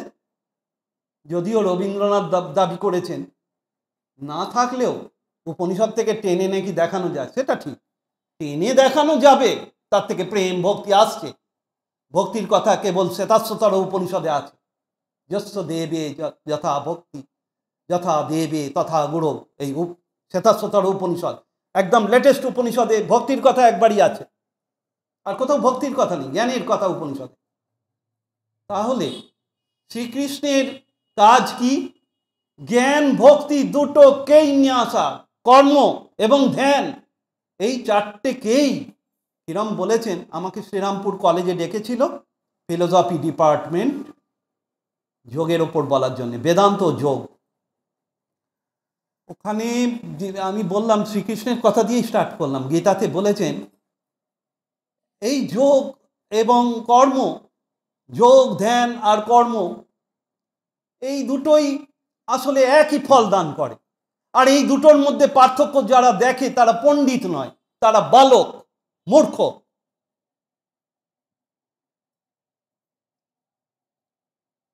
সাংখ্য, আমি শুনিয়ে দিচ্ছি কি বলেছেন। সাংখ্য মানে জ্ঞান, জ্ঞান আর কর্মের বিরোধ নেই।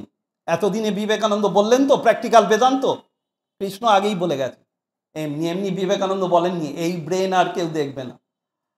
বললেন, সাংখ্য যোগ পৃথক বালা প্রবদন্তি ন পণ্ডিতা। পণ্ডিতরা বলে না, বালকেরা বলে সাংখ্য আর যোগ পৃথক। কোনো পৃথকত্ব নেই। কেন নেই? কারণ সাংখ্য বা জ্ঞানের পথেও যেখানে পৌঁছয়, কর্ম নিষ্কাম কর্ম করতে করতেও সেইখানেই পৌঁছয়। যেখানে অদ্বৈতবাদী তথাকথিত শঙ্করপন্থী অদ্বৈতবাদীরা পরাজিত, তারা কেবল জ্ঞান বিচারের দ্বারাই বলে মোক্ষ লাভ হয়, ব্রহ্মজ্ঞান লাভ হয়। কৃষ্ণ দেখালেন নিষ্কাম কর্মের দ্বারা হয়, শঙ্করাচার্য স্বীকার করতে বাধ্য হলেন। গীতার ব্যাখ্যায় বললেন নিষ্কাম কর্ম কর্মের মধ্যে নয়, ওখানে জ্ঞানের সঙ্গে কোনো পার্থক্য নেই। নিষ্কাম কর্ম যদি কেউ করে, এই আধুনিক যুগে বলেছেন আনন্দময়ী মা, উনি একেবারে চরম অবস্থা লাভ করেছিলেন। আনন্দময়ী মা বলেছেন এক জায়গায় দেখছিলাম, এটা উপদেশ দিতে গিয়ে বলেছেন, নিষ্কাম কর্ম জানো, সেই করতে পারে যে পূর্ণ অবস্থায় পৌঁছেছে, তার আগে নিষ্কাম হবে না, একটু না একটু কামনা থেকেই যাবে। একেবারে নিষ্কাম যখনই হবে সেই মুহূর্তেই তার ব্রহ্মজ্ঞান বা মোক্ষ লাভ হয়ে যাবে, এবং তারপরে কর্মগুলো নিষ্কাম হতে পারে, কিন্তু তার আগে কখনো নিষ্কাম হতে পারে না। যেটা শ্রীরামকৃষ্ণ বলতেন, একটুখানি ফেঁসো থাকলেও ওই সূচের গর্ত দিয়ে গলে না। আপনাদের একটা সুবিধে বোঝার, আপনারা গোড়া নন, রামকৃষ্ণদেবের ভক্ত। রামকৃষ্ণদেব বলেছেন, যে যার ইষ্ট সেই তার আত্মা। তাহলে বললেন, ভক্ত তাকে বাইরে ইষ্ট দেবতা ভেবে প্রণাম করে, উপাসনা করে, ভজন করে, আর জ্ঞানী তাকে ভেতরে আত্মা বলে চিন্তা করে আত্মজ্ঞান লাভ করে। একই ব্যাপার বললেন, ভক্তি আর জ্ঞানের পার্থক্য নেই। এইটা কৃষ্ণ প্রথম গীতাতে, ওই জন্য বিবেকানন্দ বলেছেন, দার্শনিকভাবে যত রকম ভাব আছে আধ্যাত্ম সাধনায়, সব কটার সমন্বয় দেখিয়েছেন কৃষ্ণ। এরপর আর কারুর পক্ষে সম্ভব নয় এর চেয়ে বড় সমন্বয় দেখান। এই কথা বিবেকানন্দ বলায় অনেকে বলেছেন, তাহলে রামকৃষ্ণদেব তিনি তাহলে কি করতে এসছেন? তিনি তো সমন্বয়ের অবতার বলেন। উনি ওটা প্র্যাকটিক্যাল ক্ষেত্রে প্রয়োগ করেছেন, শ্রীকৃষ্ণ সামাজিক ক্ষেত্রে এটা প্রয়োগ করেননি। যেমন শ্রীকৃষ্ণের সমন্বয় আর একটা বলি, সেই যুগে জাতপাতের খুব বিচার ছিল, নারী এবং শূদ্রদের নিচু চোখে দেখা হতো সাময়িকভাবে। বৈদিক যুগে আমরা জানি সমান মর্যাদা পেত, কিন্তু জাতপাত দীর্ঘদিন বংশানুক্রমিক হয়ে যাওয়ায় শ্রীকৃষ্ণ কি বললেন? স্ত্রিয়া শূদ্রা স্তেয়পি জানতি পরাঙ্গতি, স্ত্রী এবং শূদ্রেরাও পরম গতি লাভ করে। জৈনরা তো বলে নারীর মুক্তি হয় না, কিন্তু হিন্দুরা তো তা বলে না। আর শ্রীকৃষ্ণ বলে গেলেন একদম জোর গলায় গীতায়, স্ত্রী এবং শূদ্রেরাও পরম গতি লাভ করতে পারে। কিন্তু বিবেকানন্দ যেটা বলতে চাইছেন, এগুলো বললেও এগুলো করে দেখানো বাস্তবে দরকার ছিল, যেটা রামকৃষ্ণদেব নাকি করলেন।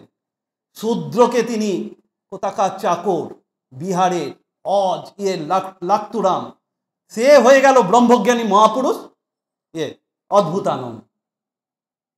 কৃষ্ণ করেননি। কৃষ্ণ কিন্তু জাতপাত পুরো মানতেন,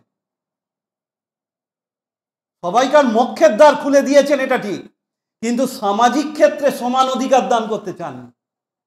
তিনি কিন্তু ব্রাহ্মণদের বেশি মর্যাদা দিতেন, যার জন্যে বিদেশিরা বলে কৃষ্ণ থেকেই হিন্দু ধর্ম বা ব্রাহ্মণ্য ধর্ম ডেভেলপ করেছে। কিন্তু কৃষ্ণের সঙ্গে আধুনিক গোড়া জাতপাতদের সমর্থকদের মিলিয়ে ফেললে চলবে না, এটাও বলে রাখি। কৃষ্ণ এরকম অনুদার নন। কৃষ্ণ কি বললেন, এই নিয়ে আমার পলিটিক্যাল সায়েন্সের এক প্রফেসরের সঙ্গে বিরাট ফাইট হয়েছে বিদ্যা মন্দিরে। যা তা বলছে, এইসব জাতপাতের আসল ব্যাপার বোঝে না, উল্টো পাল্টা শুধু গোটা কয়েক পাশ্চাত্যের বুদ্ধিজীবীদের কথা পড়ে আমি মনে করছে। আলম শ্রীকৃষ্ণ কি বলেছেন, গুণ কর্ম অনুসারে বিভাগ। আলম দেখুন এখনকার দিনেও তা হচ্ছে। অ্যাপটিটিউড টেস্ট হচ্ছে কেন? এই ছেলেটা বা মেয়েটা কোন লাইনে যাবে, একে অ্যাপটিটিউড টেস্ট করে তারপর বলা হচ্ছে কি সেইটা গুণ কর্ম অনুসারে। শ্রীকৃষ্ণ তাই বলতে চাইছেন, গুণ কর্ম দেখে যে যদি দেখা যায় শান্ত ভাব, সত্য, এটা শ্রীকৃষ্ণেরই বিভাগ। বলেছেন সত্যগুণ কারুর যদি বেশি থাকে সে ব্রাহ্মণ, তার মানে সে কিরম ব্রাহ্মণ হবে? ব্রাহ্মণ মানে কি? সত্যগুণ বেশি, তার মানে কি? শান্তভাবে অনেকক্ষণ ধরে পড়াশুনো করতে পারে, অনেকক্ষণ ধ্যান জপ পুজো আচ্ছা করতে পারে, অনেক ধৈর্য, মানুষের প্রতি সদ্ভাব, এইগুলো তো সত্যগুণের। অহংকার কম, এগুলো তাহলে মিলিয়ে দেখবো আমরা, সত্য কথা বলে, এগুলো আছে কি না। সেই একে বলেছিলেন বিবেকানন্দ শিষ্য শরৎ চক্রবর্তীকে। শরৎ চক্রবর্তী বলছে, আপনি তো বাইরে গিয়ে যা তা করে এলেন, ওই সব ম্লেচ্ছ জাত আমেরিকা ইংল্যান্ডের সব, তাদেরকে আপনি দীক্ষা দিলেন। স্বামীজি বললেন, কি বলছিস, আমি ম্লেচ্ছদের দিয়েছি? তুই টেস্ট করে দেখ, আমি যাদের দিয়েছি তারা সাত্ত্বিক, সত্যগুণ সম্পন্ন। দেখ নিবেদিতাকে, দেখ একে দেখ, দেখলেই বুঝতে পারবি সত্যগুণ যুক্ত ওরা। তাহলে শ্রীকৃষ্ণের ভাব হচ্ছে সত্যগুণী যারা তাদেরকে ব্রাহ্মণ বলা হবে। অর্জুনকে একটা জাতা কথা বলেছেন, অর্জুন যখন যুদ্ধ করবো না বলছে। শ্রীকৃষ্ণ নিজেও তো ক্ষত্রিয়, যুদ্ধ করেন, আর অর্জুন করবে না বলছে। অর্জুনকে বললেন, গীতাতে আছে, আমার শ্লোকটা মনে পড়ছে না, বললেন দেখো তুমি যদি আজকে এখন যুদ্ধ নাও করো, তাহলে আমি তোমাকে 1000 বছর পরে আবার যুদ্ধ করতে দেবো। 1000 বছর পরে যুদ্ধ করবে, 1000 বছর পরে যুদ্ধ করবে। 1000 বছর পরে যুদ্ধ করবে, 1000 বছর পরে যুদ্ধ করবে। 1000 বছর পরে যুদ্ধ করবে, 1000 বছর পরে যুদ্ধ করবে। তাহলে শ্রীকৃষ্ণ নিজেও তো ক্ষত্রিয়, যুদ্ধ করেন, তুমি ক্ষত্রিয় তো, তোমার ভেতর ওই গজগজ করছে ওই যুদ্ধের ভাব, রণংদেহী ভাব। কারুর না কারোর সঙ্গে তুমি ঠিক যুদ্ধ করবে, বিবাদ আর যুদ্ধ তোমার স্বভাবের ক্ষত্রিয়। ব্যাস, তখন সত্যিই তো তাই। আমি এক স্টুডেন্টকে দেখেছিলাম, 5-এ পড়ে, তার বিকেলে খেলতে যেতে চায়, তার বাবা মা খেলতে দেয় না, আমাকে বিকেলে পড়াতে যেতে বলেছিল। অনেক দিন আগের কথা, সন্ন্যাস হয়নি তখন। আমি এই সময় আমি পড়াবো না, ও খেলতে চায়, খেলার দিকে মন থাকে, আমি পড়তে চায় না। বলছে না না পড়ান। একদিন দেখি এরকম পেন্সিল এদিকে গড়িয়ে দিচ্ছে টেবিলের, একদিন এদিকে ওর মা পাশের ঘরে রয়েছে দেখছে। দেখছেন, দেখুন একে কি করে পড়াবো, আপনি তো ভুল করেছেন, সন্ধ্যেবেলায় আমাকে বলুন না, সন্ধ্যেতে আসবো। ও এখন বিকেলে খেলুক। বলছে না, সন্ধ্যেতে তো স্কুলের কাজগুলো করবে, করবে ও করবে। এইতেই তো আপনারা প্রেশার দিয়ে ওকে শেষ করে দেবেন। এই জন্য জানেন এই কোটা থেকে আছে, কত সুইসাইড করছে কেন? এই রাজস্থানে MBBS হবার জন্য একজন ট্রেনিং নিচ্ছে, এই নিট পরীক্ষার জন্যে। এই করতে গিয়ে কি হচ্ছে, প্রেশার সহ্য করতে না পেয়ে সুইসাইড করছে প্রচুর। এই 1 বছরে 23 জন না 24 জন দেখেছেন হয়তো, কাগজে বেরিয়েছে। এরকম জোর করে হয় নাকি?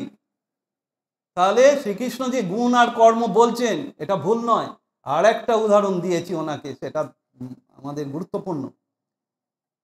এখন আমাদের কৃষকদের যে মধ্যে বিভাগ আছে, গ্রিন কালার কৃষক, রেড কালার, ইয়েলো কালার, 4-5 রকমের কালারের বিভাগ। কেন এই বিভাগগুলো? কেন আবার কালার? বর্ণ কথাটাই এসে গেল, কালার।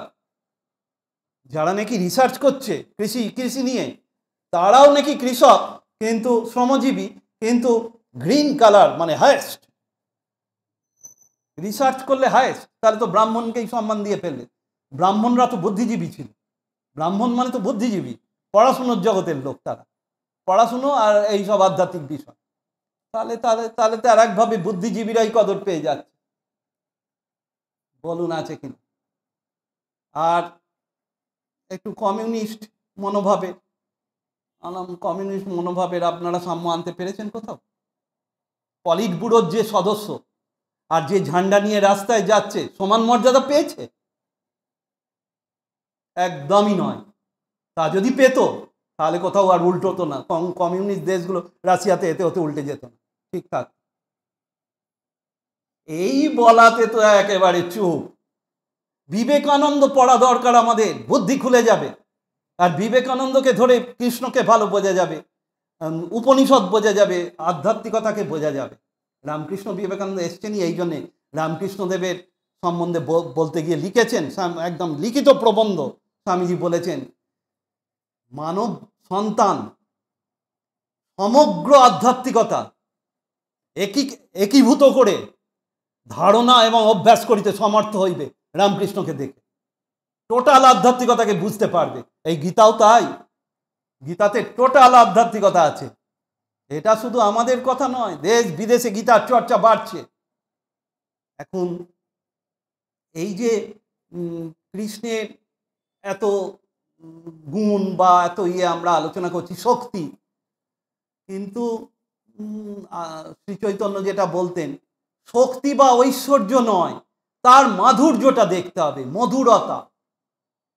শ্রী চৈতন্য প্রচার করেছেন মাধুর্য, কিন্তু আমি একটু সমালোচনা করি আজকাল রামকৃষ্ণ ভক্তদের মধ্যেও এটা দেখা দিচ্ছে। ওই ঠিক আমার গৌর যেমন ওরা করে, আমার ঠাকুর। এটা কিন্তু ঠিক নয়। বিবেকানন্দ বলে গেছেন, এবারে রামকৃষ্ণদেবের যে আন্দোলন, এটা চৈতন্যদেবের মতো নয়। শুধু ভক্তি নয়, জ্ঞান মিশ্রা ভক্তি। এখানে জ্ঞানও থাকবে, ভক্তিও থাকবে। ভগবান শ্রীকৃষ্ণের আর একটা বড় দিক যে বলি, যে রবীন্দ্রনাথ যেমন বিবেকানন্দকে বলেছেন, in him everything was positive, সব কিছু সদার্থক। শ্রীকৃষ্ণেরও সব কিছু সদার্থক। একটা উদাহরণ দিই অন্তত। বুদ্ধদেব বলেছি যজ্ঞের বিরোধিতা করেছেন, বৈদিক যজ্ঞের এবং পশুবধের। শ্রীকৃষ্ণ কি বললেন? যজ্ঞের কনোটেশনটাই বাড়িয়ে দিলেন, যজ্ঞের দোতনা, যজ্ঞের নিহিতার্থ বাড়িয়ে দিলেন, দিয়ে বললেন সবই যজ্ঞ। কেউ কারুকে একটা দ্রব্য দান করছে, এটা দ্রব্যযজ্ঞ। গীতাতে আছে তো 12 রকমের যজ্ঞের কথা।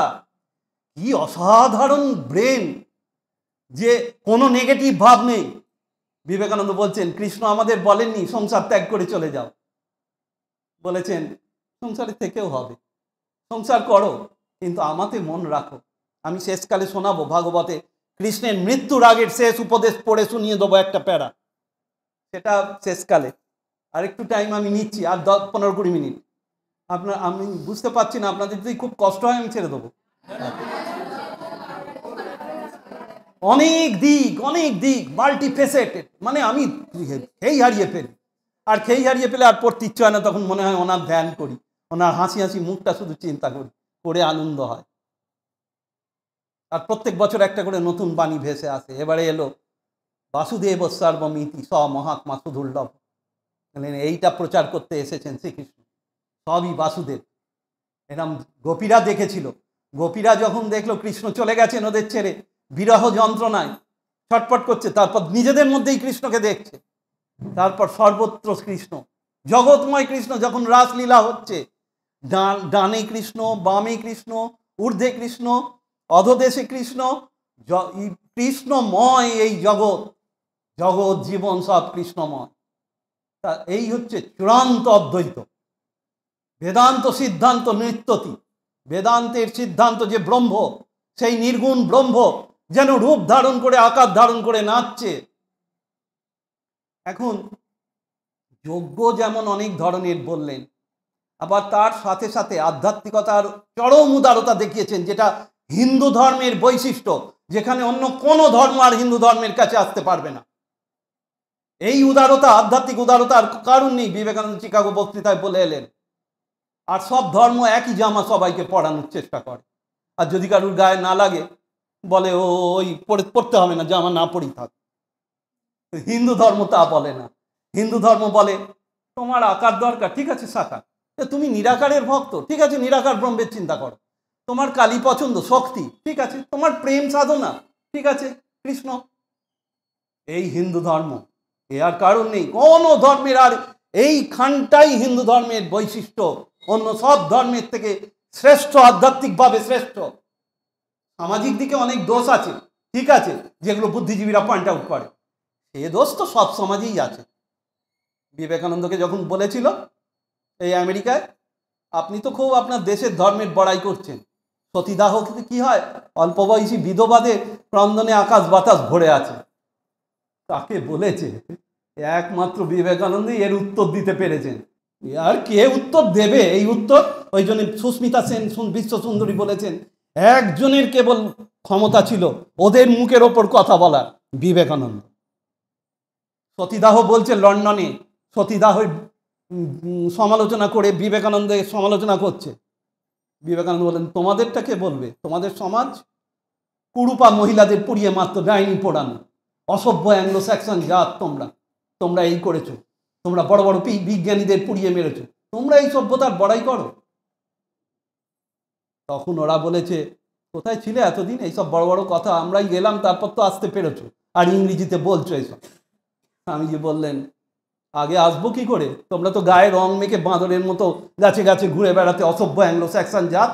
1500 বছর আগে তোমাদের ইতিহাস কি জানো তো তোমরা? তখন কে শুনবে বেদান্তের কথা, এইসব উচ্চ আধ্যাত্মিক তত্ত্ব কোথায় শোনাবো আমরা? এখন তোমরা একটু ম্যাচিওর হয়েছো, শোনাতে এসে কি উত্তর বাবা! এই আমেরিকার একটা কাগজে লিখেছে, বাঘের পাল্লায় পড়েছে বুদ্ধিজীবীরা এখানকার। বলছে বুদ্ধিজীবীদের খেলাচ্ছেন বেড়াল যেমন ইঁদুরদের খেলায়, সেইরকম ভাবে বিবেকানন্দ নাকি এখানকার বুদ্ধিজীবীদের খেলাচ্ছেন। হিম্মত থাকে তো লড়ো আমার সঙ্গে। এটা বিনয় সরকার বলেছিলেন, ক্যালকাটা ইউনিভার্সিটি সোশিওলজির ইন্টারন্যাশনাল ফেম প্রফেসর বলেছিলেন। এরমভাবে হাতা গুটিয়ে বিবেকানন্দ দাঁড়িয়েছিলেন আমেরিকায় গিয়ে, আয় কে আমার সঙ্গে লড়বি, আয় তাকে কত মায়ের দুধ খেয়েছিস দেখি, আয় আমার সঙ্গে। তাহলে এই বিবেকানন্দের ভাব, এই বিদ্রোহী সাইক্লোনিক হিন্দু বঙ্ক অফ ইন্ডিয়া, সামনে কে দাঁড়াবে? সেইরকম বিবেকানন্দের সঙ্গে এইখানে কৃষ্ণের খুব মিল। কৃষ্ণ এরকম বিদ্রোহী। আমরা দেখব গীতাতে এমন কথা আছে, আজও আমরা পড়লে অবাক হয়ে যাব।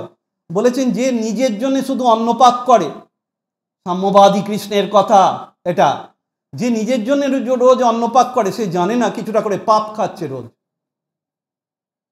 ভুনতে এতে তহং পাপা যে পচন্তে আত্মকারণাৎ। নিজের জন্যে শুধু রান্না চলবে না, তোমার যদি ক্ষমতা থাকে অন্যকে একটু করে দেবে। আগেকার দিনে ছিল কিন্তু কুকুর বেড়াল পাখি এদের জন্য একটু করে ভাত রাখতো, অথবা আরেকটু যাদের ক্ষমতা একটু গরিবদের ডেকে ডেকে খেতে দেয়া। আমার মাকেই আমি ছোটবেলায় দেখেছি যে ডেকে ডেকে খেতে দিচ্ছে, একে ওকে, গরিব মুসলমান তাদেরকে ডেকে খেতে দিচ্ছে। এইটা স্বাভাবিক ছিল। হিন্দুদের এই আতিথ্য এটা কিরকম একটা সংকীর্ণ হয়ে গেছে, শুধু ব্যাংক ব্যালেন্স বাড়িয়ে চলেছে, কি যে হবে কে জানে। আর একদিন দাঁত মুখ ছিটকুটে মরে পড়ে থাকবে এটা আর ভাবতে পারে না। সে তো বেড়াল কুকুরের মতোই অবস্থা হবে। কি করে লাভটা কি হচ্ছে? এখন এইরম কথা বলেছেন। আবার সাম্যবাদী কিরম তিনি যুধিষ্ঠিরকে একটা কথা বলেছেন, এটা মনে রাখার মতো। যুধিষ্ঠিরকে একদিন কৃষ্ণ বলছেন, আচ্ছা জানো তোমাকে আমি সম্রাট করার জন্যে কেন এত চেষ্টা করছি? রাজস্ব যজ্ঞ এটা সেটা সবই তো কৃষ্ণের পরামর্শে হয়েছে। কৃষ্ণ তার যুধিষ্ঠির বুঝতে পারছেন না। যুধিষ্ঠির বলছেন, কেন বলো তো তুমি এসব করছো আমার জন্য? কারণ তুমি রাজা হলে, সম্রাট হলে কেউ কপর্দক শূন্য আর কারুর পকেটে অনেক পয়সা, এটা হবে না। এই জন্যে তোমাকে আমি এই কৃষ্ণকে বোঝা যে কি কঠিন। ওই জন্যে বিবেকানন্দ একটা দারুণ কথা বলেছেন কৃষ্ণ সম্পর্কে, খালি বিবেকানন্দ এসে যাচ্ছে, না এলে আমরা বুঝবো না কৃষ্ণকে। বিবেকানন্দ বলেছেন, যাও সেই পার্থ সারথীর পায়ে গিয়ে নিজের জীবন দান করো, বলিদান করো, যিনি বৃন্দাবনের দিন দরিদ্র গোপগণের সখা ছিলেন, গরিব গোয়ালাদের সখা, কংসের অত্যাচার থেকে বাঁচাচ্ছেন তাদের সব রকম সুখ সুবিধার জন্য চেষ্টা করছেন এই কৃষ্ণের। তারপরেও আমরা দেখব যখন রাজা তিনি দ্বারকার, সেই ঘটনা তো আপনারা অনেকে আমার চেয়ে ভালো জানেন। আমি এত পড়ার টাইম আজকাল আর পাই না, এত এখান ওখান ডাকে। আর তারপর এখন আবার জুটেছে কিছু ছাত্র, সেই ছাত্রগুলো সব ইন্টারন্যাশনাল ফিগার হয়ে যাচ্ছে, একটা করে লিখে দিচ্ছে এগে ওয়ার্ল্ড ফিলোসফি কংগ্রেসে চলে যাচ্ছে, কেউ আমেরিকায় যাচ্ছে, এতে যাচ্ছে, চান্স পেয়ে যাচ্ছে। সে এবার জ্বালাচ্ছে, কালকে আসতে চেয়েছিল, আমি আসতে বারণ করেছি। সেটা হচ্ছে শ্রীদাম তো গুরুগৃহে সন্দীপন মুনির আশ্রমে, সেখানে একসঙ্গে পড়াশুনো করেছে। শ্রীদামের সঙ্গে খুব বন্ধুত্ব, নিজের পাত থেকে খাবার শ্রীদাম বেশি খেতে পারতো, পেটুক বামুন ছিল, আর নিজের পাত থেকে দিয়ে খাওয়াতো। তা তো আপনারা জানেন, এসব সিরিয়াল টিরিয়ালে অনেক দেখায়। কৃষ্ণ তো খুব বন্ধু, তাই এখন দ্বারকার রাজা হয়েছে। এখন শ্রীরামের বউ বলছে, তোমার বন্ধু দেখো ওখানে রাজা, তুমি তো যেতে পারো। অবশ্য আসলে রাজা নয়, এটা আপনাদের বলে রাখি। আসলে কৃষ্ণ কিন্তু দ্বারকার সবচেয়ে সম্মানীয় ব্যক্তি ছিলেন, কিন্তু ওইখানে দ্বারকায় রাজতন্ত্র ছিল না। এটাও হয়তো কৃষ্ণের একটা বিরাট অবদান।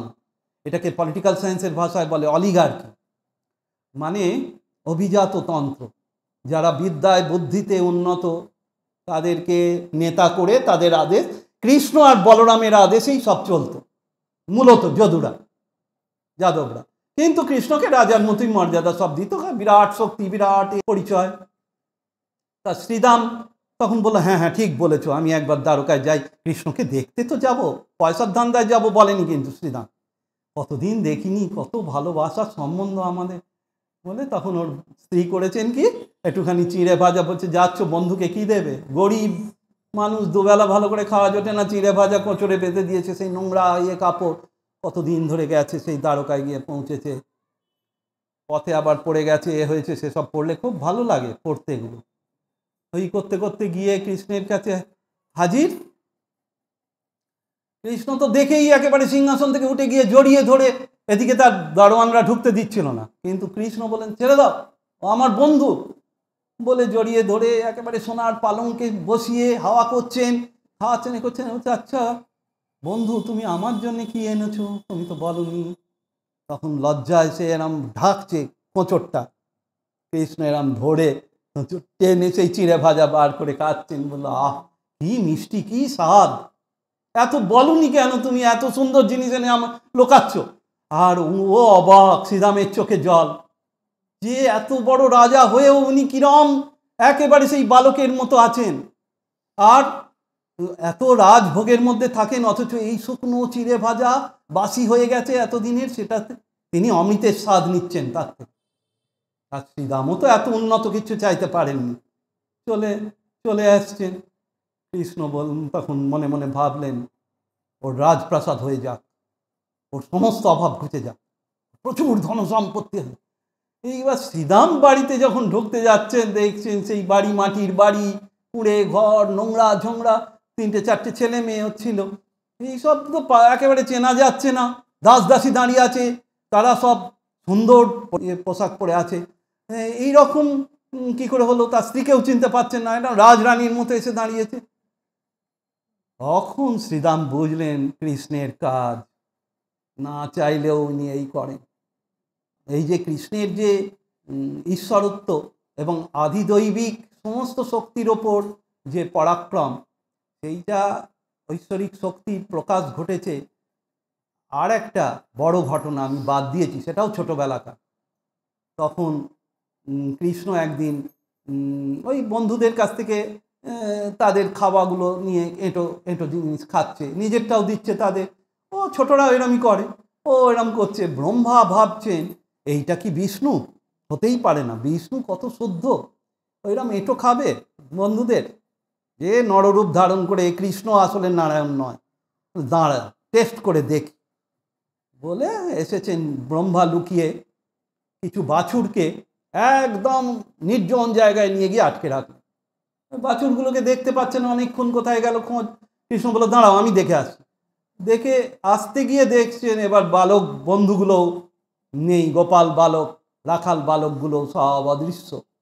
তখন কৃষ্ণ ধ্যানে বসে দেখছেন ব্রহ্মার কাজ। ব্রহ্মা লুকিয়ে রেখেছেন এদের, মন থেকে সৃষ্টি করলেন। এটা বলে রাখি, এইটা ভগবানের খেলা। ব্রহ্মসূত্রে আছে এই সৃষ্টি কেবলমাত্র না মায়াতে কেউ কেউ করতে পারে, এ তো তা নয়, এ তো আসলি সৃষ্টি। মানে ওইরম বাছুর অতগুলো, ঠিক ওইরম রাখাল বালক সব সৃষ্টি করলেন, করে 1 বছর হয়ে গেছে। এবং এখানে একটা কথা আছে ভাগবতে, এত ভালো লাগে। বলছে ওই বালকগুলো যখন বাড়ি গেছে, তাদের মা বাবারা বলছে এত ভালো লাগছে এদের দেখে, যেন আরও এদের ভালো লাগছে, এরা আরও প্রিয়। আর এই সব বাছুরগুলোকে দেখে তাদের গরুগুলো বলতে পারে না, কিন্তু গরুগুলোরও খুব ভালো লাগছে, গা চেটে দিচ্ছে আরও, বাছুরগুলোকে আরও ভালো লাগছে। কারণ কৃষ্ণের সৃষ্টি, কৃষ্ণ মানেই তো আকর্ষণ। তিনি আকর্ষণ করছেন সব জীবকে নিজের দিকে, প্রত্যেককে তিনি মোক্ষ দান করবেন, নিজের কাছে টেনে নেবেন। কিন্তু যতক্ষণ না সে চাইছে ততক্ষণ তো নয়। হি যথা মাং প্রপদ্যন্তে তাং তথৈব ভজাম্যহম মমো বর্তমানুবর্তন্তে মনুষ্যা পার্থ সর্বস্ব। যে যেমন ভাবে চাইছে, কেউ টাকা চাইছে, টাকা দেবো। কেউ রূপ যৌবন চাইছে, তাই দেবো। কেউ হয়তো চাইছে বিরাট ক্ষমতা, তাই দেবো। কেউ নাম যশ, তাই দেবো। এবং কি উদারভাবে বললেন, আমার 4 রকমের ভক্ত আছে, আমরা তো ওদের ভক্তই মনে করি না। আর্ত, অর্থার্থী, জিজ্ঞাসু, জ্ঞানী। আর্ত আর অর্থার্থীদের আমরা তো ভক্তই মনে করব না। এ আবার কি, নিজের পয়সা করি চাইছে, এ চাইছে, আবার ভক্ত। ভক্ত তো ভগবানকে চাইবে, কিন্তু কৃষ্ণ এরম অনুদার নন আমাদের মতো। কৃষ্ণ বললেন ওদেরও স্বীকৃতি আছে, নইলে আমাকে ডাকবে কেন? কি উদার আর কি প্রেমিক তিনি, যে বললেন অতি বড় দুষ্কৃতি সেও যদি আমার ভজনা করে, অর্জুন তাকে সাধু বলে জেনো, কারণ তার সংকল্প ভালো। দুষ্কৃতিকেও আমাদের সাধু ভাবতে হবে সে ভগবানকে ডাকলে, কারণ আর কিছু নয়, সে তার রোগ ভালোর জন্যে তো ডাক্তারের কাছে যেতে পারতো, বা অন্য কোনো প্রভাবশালী মানুষকে ধরতে পারতো, পয়সার জন্য কোনো ধনী ব্যক্তিকে ধরতে পারে, রাজনীতির মানুষকে ধরে ক্ষমতা লাভ করতে পারে, বা অন্য কিছু লাভ করতে পারে। সেসব তো করছে না, ভগবানকে ডাকছে। এটা আগের জন্মে স্বীকৃতিতে হয় বললেন কৃষ্ণ। তবে শুনিয়েও দিলেন হায়েস্ট কিন্তু জ্ঞানী। বললেন জ্ঞানী আমার সবচেয়ে প্রিয়, জ্ঞানী আমার আত্মা। কারণ জ্ঞানী তো কিছুই চায় না, জ্ঞানী তো নিজের আত্মা রূপে কৃষ্ণকে দেখেন, আর কৃষ্ণ নিজের আত্মা রূপে জ্ঞানীকে দেখেন। যেমন রামকৃষ্ণদেব বলেছেন, নরেন আমার আত্মা, আত্মস্বরূপ, আমি নরেনের অনুগত। এটা আর কারুর সম্পর্কে বলেননি, একমাত্র বিবেকানন্দ সম্পর্কে। কারণ বিবেকানন্দ জ্ঞানের একদম তিনি আচার্য, শঙ্করাচার্যের মতো। ওই জন্যে জ্ঞানী আমার আত্মা যে কৃষ্ণ বলেছেন একদম। দেব শক্তি ব্রহ্মা দেখলেন, আরে 1 বছর হয়ে গেছে আমাদের এখানে, ব্রহ্মার এক নিমেষ। ব্রহ্মা বলছে দেখি তো কৃষ্ণ কি করছে। ও মা, সেই রকম দেখতেই রাখাল বালক ওইরকম বাছুর, দেখে আসি তো আমি যাদের লুকিয়ে রেখেছি তারা ঠিক আছে কিনা। হ্যাঁ, তারা তো গুহায় ঘুমিয়ে আছে বালকগুলো, আর ওই সব বাছুরগুলো যেখানে রেখেছি সেখানেই রয়েছে। তাহলে সত্যিই তো আমাকেও মায়ায় বন্দি করে দিল। তাহলে গিয়ে ব্রহ্মা ক্ষমা চাইছেন, আমাকে ক্ষমা করো, আমি বুঝতে পারিনি তুমি যে বিষ্ণু, এই সৃষ্টি নইলে সম্ভব নয়।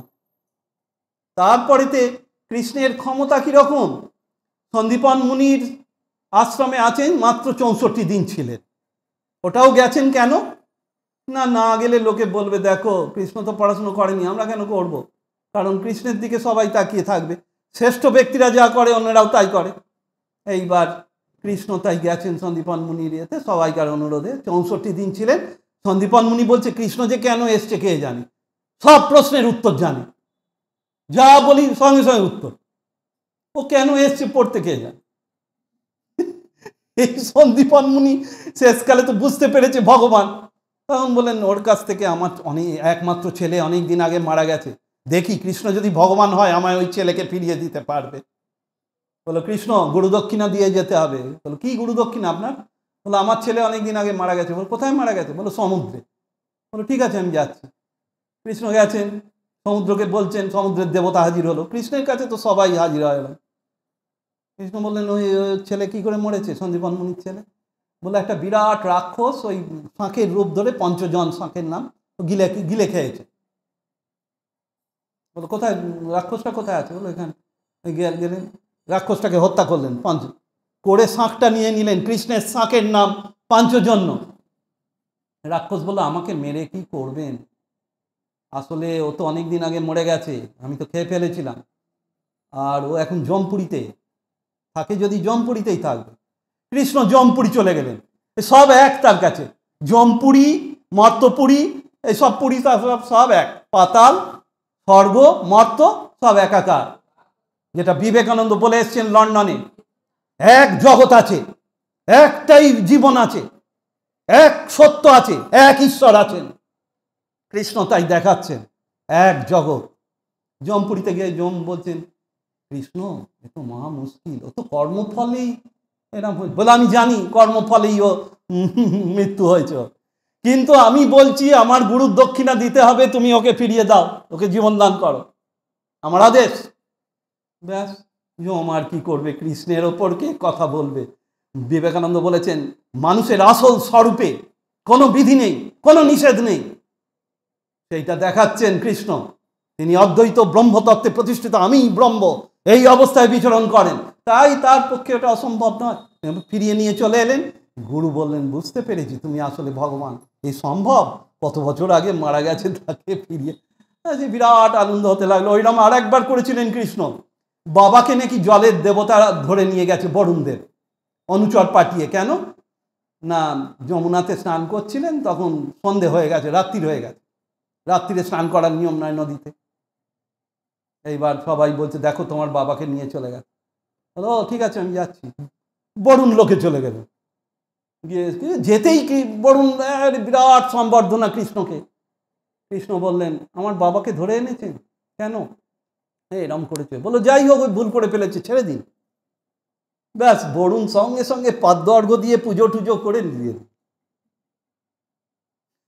জলের মধ্যে, এর মধ্যে আকাশে সর্বত্র তার বিচরণ, কালিয়ন গমন যখন করেছেন, জলের মধ্যে চলে গেলেন, সে তো বিষ একদম মুখের ওপর দিচ্ছে, জড়িয়ে ধরেছে কৃষ্ণকে, সেই ভয়ঙ্কর সাপ যার বিষ অনেক দূর থেকেই মানুষকে মেরে দিতে পারে। কৃষ্ণকে কে মারবে? কিছুই তো হলো না। কৃষ্ণ বললেন দেখো এইবার তোমাকে কি করি, তুমি যা অত্যাচার করেছো, কত লোক তোমার বিষাক্ত জল খেয়ে কত প্রাণী মরেছে, বলে পায়ে পা দিয়ে চিপতে লাগলেন, আর এই সব মুখগুলো দিয়ে তার রক্ত পড়তে লাগলো, বেরোতে লাগলো, রক্তবমি। মেরে দিতে যাচ্ছিলেন, সেই সময় তার বউরা এসে, 4 জন স্ত্রী, তোমাকে ক্ষমা করুন। তখন কৃষ্ণ ক্ষমাও করলেন, বললেন ঠিক আছে, কিন্তু আমি তোমাদের সবাইকে বলছি এখান ছেড়ে চলে যেতে হবে, সাগরে গিয়ে আশ্রয় নিতে হবে। আর ফনার ওপর নাচতে লাগলেন। সে কি অসাধারণ নৃত্য! একটু করে ফনা যেটা উঠছে সেটার ওপর পা দিয়ে চাপ দিচ্ছে নাড়িয়ে। অপূর্ব নৃত্য, দেবতারা অবধি দেখছেন স্বর্গ থেকে। কালীয় দমন হচ্ছে, কালীয় নাগকে দমন করছে। এখন এই যে এত কিছু দেখলাম, শুনলাম আমরা বিশ্বরূপে কৃষ্ণকে দেখে অর্জুন তো ভয় পেয়ে গেলেন। তোমার বহু উদর, বহু পা, বহু মাথা, আমি স্থৈর্য রাখতে পারছি না, সমস্ত পৃথিবী কম্পিত হচ্ছে, জগৎ ব্রহ্মাণ্ড কম্পিত হচ্ছে, আমিও ব্যথিত। এত বড় বীর অর্জুন কাঁপছেন, তুমি সেই মোহন রূপ ধারণ করো ইত্যাদি। যাই হোক, তার আগে কৃষ্ণকে একটা কথা বলেছেন অর্জুন, সেটা বলাও দরকার। কৃষ্ণকে শুধু মধুর হিসেবে, মধুর খুব সুন্দর তিনি এই বলে দেখলে হবে না, তার পরিচয় তাকে জানতে হবে। রামকৃষ্ণদেব বলতেন, যাকে ভক্তি করবি তাকে আগে জান। অর্জুনও বুঝতে পারেননি, সখা ভেবে এসে কত ইয়ার্কি ঠাট্টা করেছে, তখন সেই সবের জন্য ক্ষমা চাইছে, আপনারা জানেন, খুব ক্ষমা চেয়েছে। তারপর বলছে, উগ্র রূপধারী আপনি কে? এর উত্তর কি দিলেন কৃষ্ণ? এই বিশাল রূপ, দাঁতের মধ্যে সব ঢুকে যাচ্ছে, হাঁ করে আছেন, এই ভীষ্ম দ্রোণ সব ঢুকে যাচ্ছে, হাতি ঘোড়া চিবিয়ে চিবিয়ে খাচ্ছেন, এক একটা আবার দাঁতের ফাঁকে নাকি লেগে যাচ্ছে, এইগুলো থেঁতলে যাচ্ছে, যা বর্ণনা আছে মাথা খারাপ হয়ে যাচ্ছে। সে কল্পনা করেই আমাদের ভয় লাগছে। আর অর্জুন কি করে দেখেছেন অতক্ষণ? ওই দিব্য দৃষ্টি দিয়েছিলেন বলে দেখতে পেরেছে। দাঁত থেঁতলে গেছে, জিভ দিয়ে টেনে খেয়ে নিচ্ছেন। আপনারা দেখবেন জগন্নাথের এরম দাঁতগুলো বেরিয়ে আছে, দেখেছেন? ভালো করে জগন্নাথের মূর্তি লক্ষ্য করবেন, পুরীর শুধু নয়, যে কোনো জগন্নাথের মূর্তিতে এরম কালীর মতো। আমি তো গিয়ে প্রথমবার যখন পুরী গেছি, আমি ভবতারিণীকে দেখেছিলাম। আমায় এক পাণ্ডা বলছে, আপনি কি খুব ভবতারিণীর ভক্ত? আমার সে তো হবই, রামকৃষ্ণদেবকে ধরলে তো ভবতারিণী ভক্ত।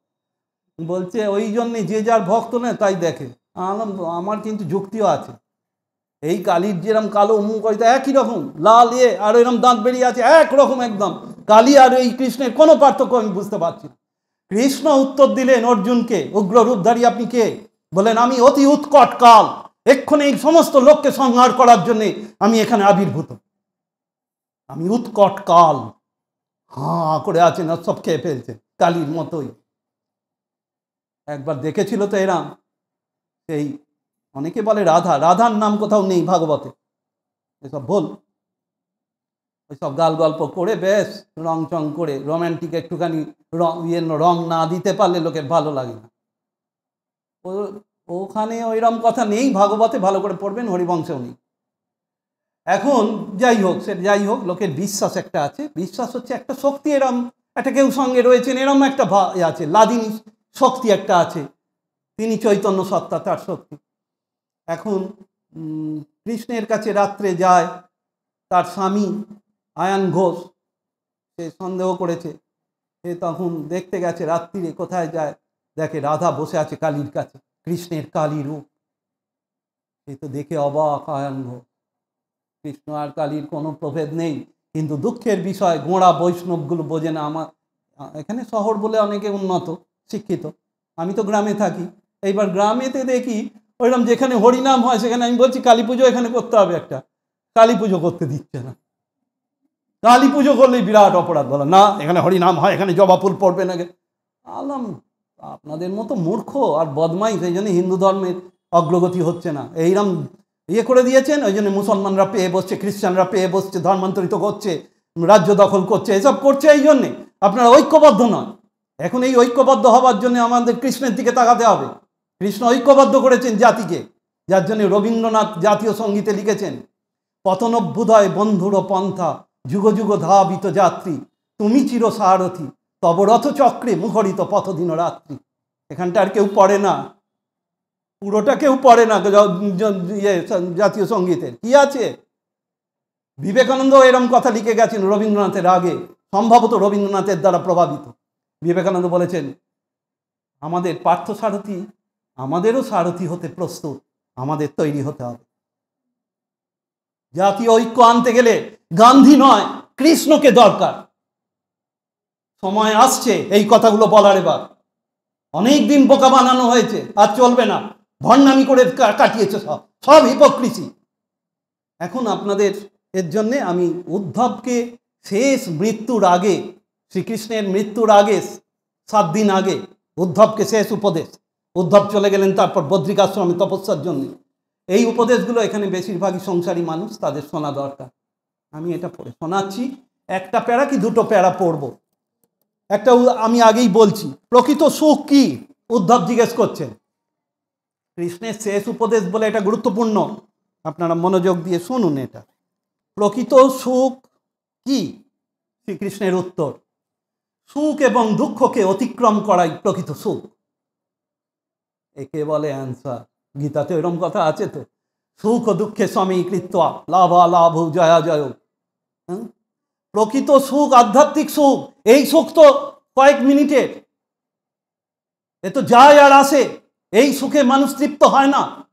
যতক্ষণ না ভগবানকে লাভ হচ্ছে কেউ তৃপ্ত হবে না। তিনি পরম সুখ, আনন্দ স্বরূপ, সচ্চিদানন্দ। তিনি অস্তিত্ব, চৈতন্য এবং আনন্দ। তাহলে প্রকৃত সুখ কি? আমি এগুলো পড়ছি, আর তারপর আমাদের শেষ নির্দেশটা কি দিয়ে গেছেন, কি করতে হবে সেটা বলব। প্রকৃত সুখ কাকে বলে? সুখ ও দুঃখ উভয়কে অতিক্রম করাই প্রকৃত সুখ। প্রকৃত দুঃখ কি? বিষয় ভোগের আকাঙ্ক্ষাই প্রকৃত দুঃখ। আকাঙ্ক্ষা থেকে দুঃখ আসছে। আকাঙ্ক্ষা সব মিটবে না, কিছু কিছু মিটতে পারে, কিছু মিটবে না। আকাঙ্ক্ষা করাটাই বোকামি, কারণ ওই আকাঙ্ক্ষা করে যেগুলো পাবো সেগুলোও চিরস্থায়ী নয়। অর্জুনকে শ্রীকৃষ্ণ বলেছিলেন, অনিত্যম অসুখম লোকমিমং প্রাপ্য ভজস্ব মাম। এই দুদিনের দুঃখময় জগৎকে প্রাপ্ত হয়ে আমার ভজনা করো। এটা শুধু অর্জুনকে বলেননি, আমাদের সবাইকেই বলেছেন, এই দুদিনের দুঃখময় জগৎকে প্রাপ্ত হয়ে আমাকে ভজনা করো। আমাকেই একমাত্র ধরলে তোমরা মায়াকে অতিক্রম করতে পারবে। সব আরো অনেক কথা গীতায় আছে। প্রকৃত পণ্ডিতকে, আর কেই বা মূর্খ? পণ্ডিত তিনি যিনি বন্ধন আর মুক্তির তত্ত্ব জানেন, আর মূর্খ সেই দেহই যার যথা সর্বস্ব। যে দেহ মনে করে নিজেকে, সে হচ্ছে মূর্খ। নিজে আত্মা সেটা না জেনে নিজেকে দেহ ভাবে। আর জ্ঞানী পণ্ডিতকে, যে বন্ধন আর মুক্তি কাকে বলে জেনেছেন এবং মুক্তির দিকেই এগিয়ে গেছেন। স্বর্গ নরক কাকে বলে এটাও জেনে রাখা দরকার। সত্যগুণের আবির্ভাব হলে এই দেহই স্বর্গ। যখন আপনি সাত্ত্বিক, প্রত্যেকের কিন্তু এরকম অবস্থা হয়, কি ভালো লাগছে, পুজো করতে ভাল লাগছে, জপ করতে ভাল লাগছে, দুটো নাকে তখন শ্বাস পড়ে, অপূর্ব অবস্থা। ওইটাকে যদি আরো বাড়াতে পারি আমরা, আমাদের কল্যাণ আধ্যাত্মিক দিকে। তাই বললেন, দেহেতে যখন সত্যগুণের আবির্ভাব হয় সেটাই স্বর্গ। আর নরক কাকে বলে? বললেন, তমগুণের আধিক্য হলে এই দেহই হয় নরক। শুয়ে বসে কাটাবো আলসেমি করে, এই ফোনেতে চ্যাটিং করে বা ওই গেম খেলে আর ওই টিভি দেখে এইতে কাটিয়ে দিচ্ছে। এই কি? এটা তো পুরোপুরি নরক। সে জানে না যে সে কি ভুল করছে। উপনিষদে আছে, কেউ যদি তমগুণী হয় এবং সেই অবস্থায় যদি তার মৃত্যু হয়, ওই তমগুণের আধিক্য অবস্থায়, গাছপালা হয়ে জন্ম হয়।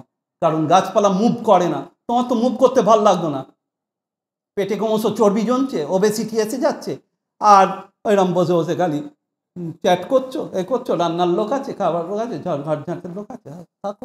কত সুখে থাকবে, কতদিন থাকো, মরতে তো হবেই। তারপর দেখবে এক মাঘে শীত পালায়। অসাধারণ উপদেশ। এইটা হচ্ছে শেষ উপদেশ। শ্রীকৃষ্ণ এরপরে আর কোনো কথা বলেননি। চুপচাপ নাকি পাটা বাড়িয়ে বসে রইলেন। জড়া ব্যাধ এসে মারলো বান, সে কাঁদছে, শেষকালে আপনাকে মারলাম। বললেন, কেঁদো না, আমি জানি আমার শরীর থেকে সময় হয়েছে, আর আমার এই শরীরটা থেকে তুমি সহায়তা করলে তোমার মোক্ষ লাভ হবে, আশীর্বাদ করছেন। এই ব্যাধকে বিবেকানন্দ বলেছেন, যিশু বলেছিলেন, father forgive them for they do not know what they are doing. এই যেমন যিশুকে যখন ক্রুশবিদ্ধ করা হচ্ছে যিশু বলেছেন, আর কৃষ্ণ আরো বড় কথা বললেন। যিশু তো তবু কাজটাকে খারাপ বলেছেন, কারণ কি অন্যায় করছে তা জানে না, ক্ষমা করলেন। অন্যায় কাজ কিন্তু ক্ষমা করলেন। কিন্তু কৃষ্ণ কি বললেন? বললেন, তুমি আমায় সহায়তা করলে আমার শরীর ত্যাগে, আর তুমি জানো না তুমি আগের জন্মে ছিলে অঙ্গদ, আর আমি পেছন থেকে বান মেরে তোমার বাবাকে মেরেছিলাম বালি। তখনই আমি জানি আমার একটা কর্মফল পাওনা হয়েছে, আর এই জন্মে এইটা আমায় ভোগ করতে হবে।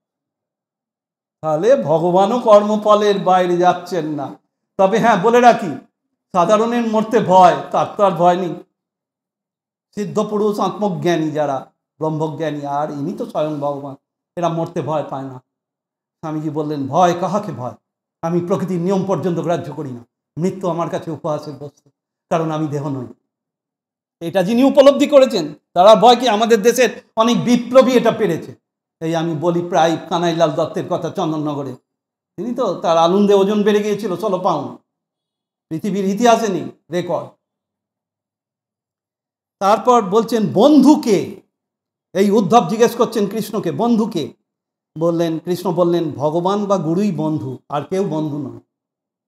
তবে বলে রাখি, সেইরম গুরু যিনি মোক্ষদান করতে পারেন, যিনি সচ্চিদানন্দকে উপলব্ধি করে এমন ক্ষমতার অধিকারী হয়েছেন, মুক্তির পথ দেখাতে পারেন, তিনি বন্ধু। ধনীকে আর দরিদ্রের সংজ্ঞাই বা কি? শ্রীকৃষ্ণ বলছেন, এটা শুনে রাখা ভালো, এখানে অনেক তো ধনী ব্যক্তি আছেন, শুনে রাখুন, আসল ধনী হতে গেলে কি হতে হবে। যিনি সদ্গুণের অধিকারী তিনি ধনী। সদ্গুণ কোনগুলো সে আর আমার তো আলোচনা করার দরকার নেই, সবাই মোটামুটি জানে। সদ্গুণ মানে যার মধ্যে দয়া আছে, প্রেম আছে, তারপরেতে মানুষের প্রতি দরদ আছে, আরও অনেক ভালো লোকের সঙ্গে ব্যবহার করে, দাম্ভিক নয়, যেগুলো অসুরের গুণেতে শ্রীকৃষ্ণ বলেছেন। দম্ভ, দর্প, অভিমান, ক্রোধ, পারুষ্য, অজ্ঞান, এইগুলো তার নেই বা অত্যন্ত কম, সে হচ্ছে ধনী। আর দরিদ্রকে বললেন, ধন সম্পদ পেয়েও যে খুশি নয়, অতৃপ্তিতে ভুগছে, সেই দরিদ্র। আরও চাই। প্রথমে লাখপতি হলো হয়তো, তারপর কোটিপতি হবে, তারপর মিলিয়নিয়ার, বিলিয়নিয়ার করতে করতে যে নিজের বয়সটা হয়ে যাচ্ছে, একদিন ছেড়ে চলে যাবে, সেটা আর হিসেব নেই। শ্রীরামকৃষ্ণ বলতেন, ভোগ কর না, কিন্তু জেনে রাখিস সব দুদিনের। এটা সবাইকে বলতেন, ভোগ কর কিন্তু দুদিনের। আর কৃষ্ণ বলেছেন, অনাসক্ত হয়ে আমাদের কাটাতে হবে। অনাসক্তি কৃষ্ণের একটা বড় উপদেশ, অনাসক্তি। এটা আলোচনা আজকে হলোই না, প্রায় একটুখানি বলি। কৃষ্ণের অনাসক্তির 4টে দৃষ্টান্ত দিয়েছেন বিবেকানন্দ। জরাসন্ধকে মারার পর ওখানে যারা বন্দী রাজা ছিলেন 84 জন, তাদেরকে তিনি বলি দেবেন বলে রেডি ছিলেন। জরাসন্ধকে মারার পর তারা বললেন, কৃষ্ণ আমরা তোমার অধীন হয়ে রাজ্য চালাতে রাজি আছি। মুক্ত করে দিলেন কারাগার থেকে কৃষ্ণ। করে বললেন, ভুল বুঝলে আমাকে, আমি তোমাদের অধীন করার জন্য এখানে আসিনি। ও বদমাইশ ছিল, ওকে মারা দরকার ছিল জরাসন্ধকে, সেটা হয়ে গেল। তো তোমাদের যেটা বলছি, তোমরা স্বাধীনভাবেই নিজের নিজের রাজ্যে ফিরে যাও, ফিরে গিয়ে তোমরা ধর্ম অনুসারে রাজ্য শাসন করো, ব্যাস যাও, চলে যাও। আর জরাসন্ধের ছেলেকে রাজা করে দিলেন, সহদেব তার নাম, সহদেবকে রাজা করে। 1 নম্বর। 2 নম্বর, কংসকে মারার পর বিবেকানন্দ এত সুন্দর মানে ছবির মতো বলেছেন, সে অত ভালো বলার ক্ষমতা তো আর আমাদের নেই, আমরা শুধু ঘটনাগুলো বলছি। মথুরায় কংসকে মারার পর সব রাজ্যবাসী, এমনকি কংসের বাবা বৃদ্ধ রাজা, পুরনো রাজা, প্রাক্তন রাজা উগ্রসেন, বলেন, কৃষ্ণ তুমি রাজা হও, সব দেশ রাজ্যবাসী তোমায় চাইছে। কৃষ্ণের 12 বছর মাত্র বয়স, কিন্তু অসাধারণ ক্ষমতা, অসাধারণ বুদ্ধি, সবাই জানে এই রাজা হবার যোগ্য। কিরম বাচ্চাদের মতো কথা বলেছেন। দাদুর গলা জড়িয়ে ধরে উগ্রসেনের বলেন, দাদু তুমি রাজা হলে কি ভালো হবে, তোমার কাছে এসে আবদার করবো, এটা খাবো, ওটা চাইবো। ব্যাস, দাদু বললো ঠিক আছে, তাহলে আমি রাজা হই। উগ্রসেন আবার রাজা হলো ওই বুড়ো বয়সে। এই গেল 2 নম্বর। যে গোপীদের অত ভালোবাসেন, সেই কৃষ্ণ 12 বছর বয়সেই ওখানে ছেড়ে চলে গেলেন মথুরা, তারপর আর কোনোদিন ফিরে আসেননি। একবার একটা উৎসবে দেখাও হয়েছে, কিন্তু কোনো কথা বলেননি। এই অনাসক্তি দেখাচ্ছেন। আর একটা অনাসক্তির দৃশ্য বিবেকানন্দ বলছেন, আরব সাগরের তীরে, অসাধারণ আধুনিক ভাষায় বলতেন স্বামী, আরব সাগরের তীরে কৃষ্ণ শুয়ে বলছে, পা দোলাচ্ছেন। এদিকে যদুবংশ ধ্বংস হচ্ছে, নিজের বংশই ধ্বংস হচ্ছে, আর পা নাচাচ্ছেন। তখন একজন এসে বলছে, কৃষ্ণ কি ব্যাপার, এইরমভাবে পা নাচাচ্ছেন আপনি, আর এদিকে আপনার বংশ ধ্বংস হচ্ছে? বলে, আমি চেয়েছিলাম তো ওরা ধ্বংস, ওরা অত্যন্ত ব্যভিচারী হয়ে গেছে, অত্যাচারী হয়েছে, তাই ওরা ভবিষ্যতে জগতের অকল্যাণ করবে, তাই জন্য ওদের মেরে দেওয়া দরকার। আমি জানি 1 সপ্তাহের মধ্যেই সমুদ্র গ্রাস করবে, আর সব শেষ হবে, আমি চলে যাচ্ছি, আমি এইবার প্রভাস তীর্থে চলে যাব, তোমরা যারা যারা বেঁচে থাকতে চাও অথবা শরীরত্যাগ করতে চাও আমার সঙ্গে যেতে পারো প্রভাস তীর্থে, চলো। ব্যাস, এই হচ্ছে কৃষ্ণের অনাসক্তি, কোনো আসক্তি নেই। রাজ্যপাট চান না, নিজের সম্মান চান না, মানুষকে শুধু ভগবানের দিকে নিয়ে যেতে চান। মায়া ভুলাইতে মায়া বিষে নাকি করে যে মায়ারই সব। এই উপদেশ আমাদের এখন কি করতে বলেছেন সেই একটা প্যারা পড়ে ছেড়ে দিচ্ছি। উদ্ধব বললেন মানুষ যাতে সহজে মুক্তি লাভ করতে পারে দয়া করে আপনি শেষকালে এই উপদেশটুকু করুন। উদ্ধবের কথায় প্রীত হয়ে মাধব বললেন, উদ্ধব, যে পরম পবিত্র ভাগবত ধর্ম শ্রদ্ধার সঙ্গে অনুষ্ঠান করলে মানুষ মৃত্যুর হাত থেকেও অনায়াসে মুক্তি পেতে পারে, তাই তোমাকে আমি বলছি শোনো, আমাকে স্মরণ করে সব কাজ করবে, যেটা অর্জুনকেও গীতাতে বারবার বলেছেন। যজ্জুহসি যদস্নাসি, সব কিছু যা তপস্যা করছো, দান করছো, খাচ্ছ, সব আমায় অর্পণ করে করো, আমাকে চিন্তা করো। বলেছেন আমাকে স্মরণ করো আর যুদ্ধ করো, মা মনুস্মর যুদ্ধ চ, তাহলেই মুক্তি লাভ হয়ে যাবে। স্মরণটা সর্বদা করতে হবে, স্মরণ মনন, ভগবানে মন রাখতে হবে এবং কাজের ফল অর্পণ করবে আমাকে। সাধুগণ যেমন আচরণ করে তেমনই শিষ্টাচার অবলম্বন করবে, আমার জন্য অনুষ্ঠিত মহোৎসব দর্শন করবে, যেখানে কৃষ্ণের নাম হচ্ছে সেসব শুনতে যাবে, সাধু ভক্ত মহাপুরুষদের জীবন কথা আলোচনা করবে। রামকৃষ্ণ ভক্তরা তো একেবারে ভাব প্রচার পরিষদ হয়ে গোঁড়ামিতে একেবারে তলিয়ে যাচ্ছে। সে তো মহারাজদেরও আমি বলি, আমি ওপেন বলি, আমাদের অবস্থা খুব খারাপ। এখানে কি বললেন কৃষ্ণ? সাধু ভক্ত যারা উন্নত মহাপুরুষ, সেই কমলাকান্তই হোক। এই কমলাকান্তের একটি গান আমি বলতে মুখে এসে গেছিল, বলতে বলতে ওর টাইম হবে কিনা। আমার সুখ দুঃখ সমান হলো আনন্দ সাগর উথলে, মজলো আমার মন ভ্রমরা শ্যামা পদ নীল কমলে। এই সুখ দুঃখকে অতিক্রম করে যে সুখ, সেই প্রকৃত সুখ। কৃষ্ণের কথার প্রমাণ দিচ্ছেন কমলাকান্ত। রামকৃষ্ণদেব বলতেন রামপ্রসাদের গান কত সুন্দর, ঠাকুর তো রামপ্রসাদের গান কমলাকান্তের গান খুব পছন্দ করতেন। তারপরে কি বললেন? এই সবের মধ্যে দিয়ে সাধু ভক্তদের, এই মহাপুরুষদের জীবন কথা আলোচনা করবে। আমি ছোট থেকে ভারতের সাধক পড়তাম, এখনো পড়ি, এখনো বিভিন্ন সব সাধুদের কাহিনী পড়ি। শুধু যে মহারাজদের বেলুড় মঠের রামকৃষ্ণ মঠ মিশনের এদের পড়ি তা নয়। এইরকম গোঁড়ামি রাখলে চলবে না, হিন্দু ধর্মকে ঐক্যবদ্ধ করতে হবে। কালনায় গেছি, কালনায় একজন বলছে জানেন ওখানে খুব বড় অনুষ্ঠান হচ্ছে, আপনারা গিয়েছিলেন? নিগমানন্দের অনুষ্ঠান। না, আমরা তো অন্য জায়গায় দীক্ষিত। আমরা অন্য জায়গায় দীক্ষিত মানে? নিগমানন্দ একজন মহাপুরুষ, বিরাট মহাপুরুষ, বঙ্কিমচন্দ্রের ভাইপো।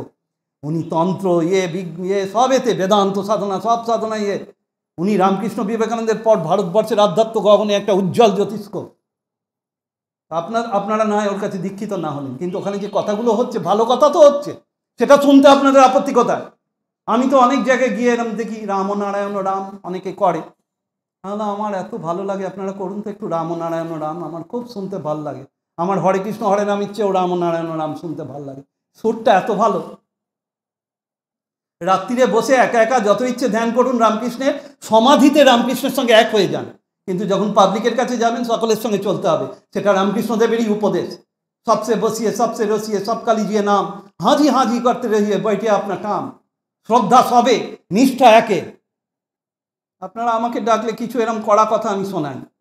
অবশ্য আমি এখানে আনন্দিত যে আমার এইরকম কড়া কথা বলা সত্ত্বেও আপনারা আমাকে ডাকেন, এবং ওকে আমি খুব ধন্যবাদ জানাবো, আমাকে 2 ঘন্টা টাইম দিয়েছে, এত টাইম আমায় কেউ দেয় না, এর জন্য অসংখ্য ধন্যবাদ। এইবার আর 2টো লাইন আছে।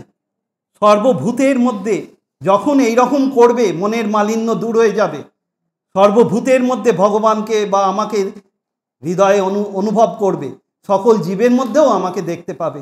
ব্রাহ্মণ অব্রাহ্মণ, সাধু অসাধু, সূর্য অগ্নিস্ফুলিঙ্গ, ভালো মন্দ সকলকে যিনি সমান চোখে দেখেন তিনিই পণ্ডিত। সর্বভূতে ঈশ্বরের সত্তা অনুভব করাই মানব জীবনের শ্রেষ্ঠ লক্ষ্য।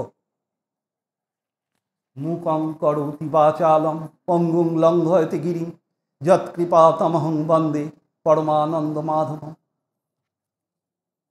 ভিডিওটি ভালো লাগলে কমেন্ট বক্সে আপনাদের মন্তব্য জানাবেন, লাইক ও শেয়ার করার অনুরোধ রইল।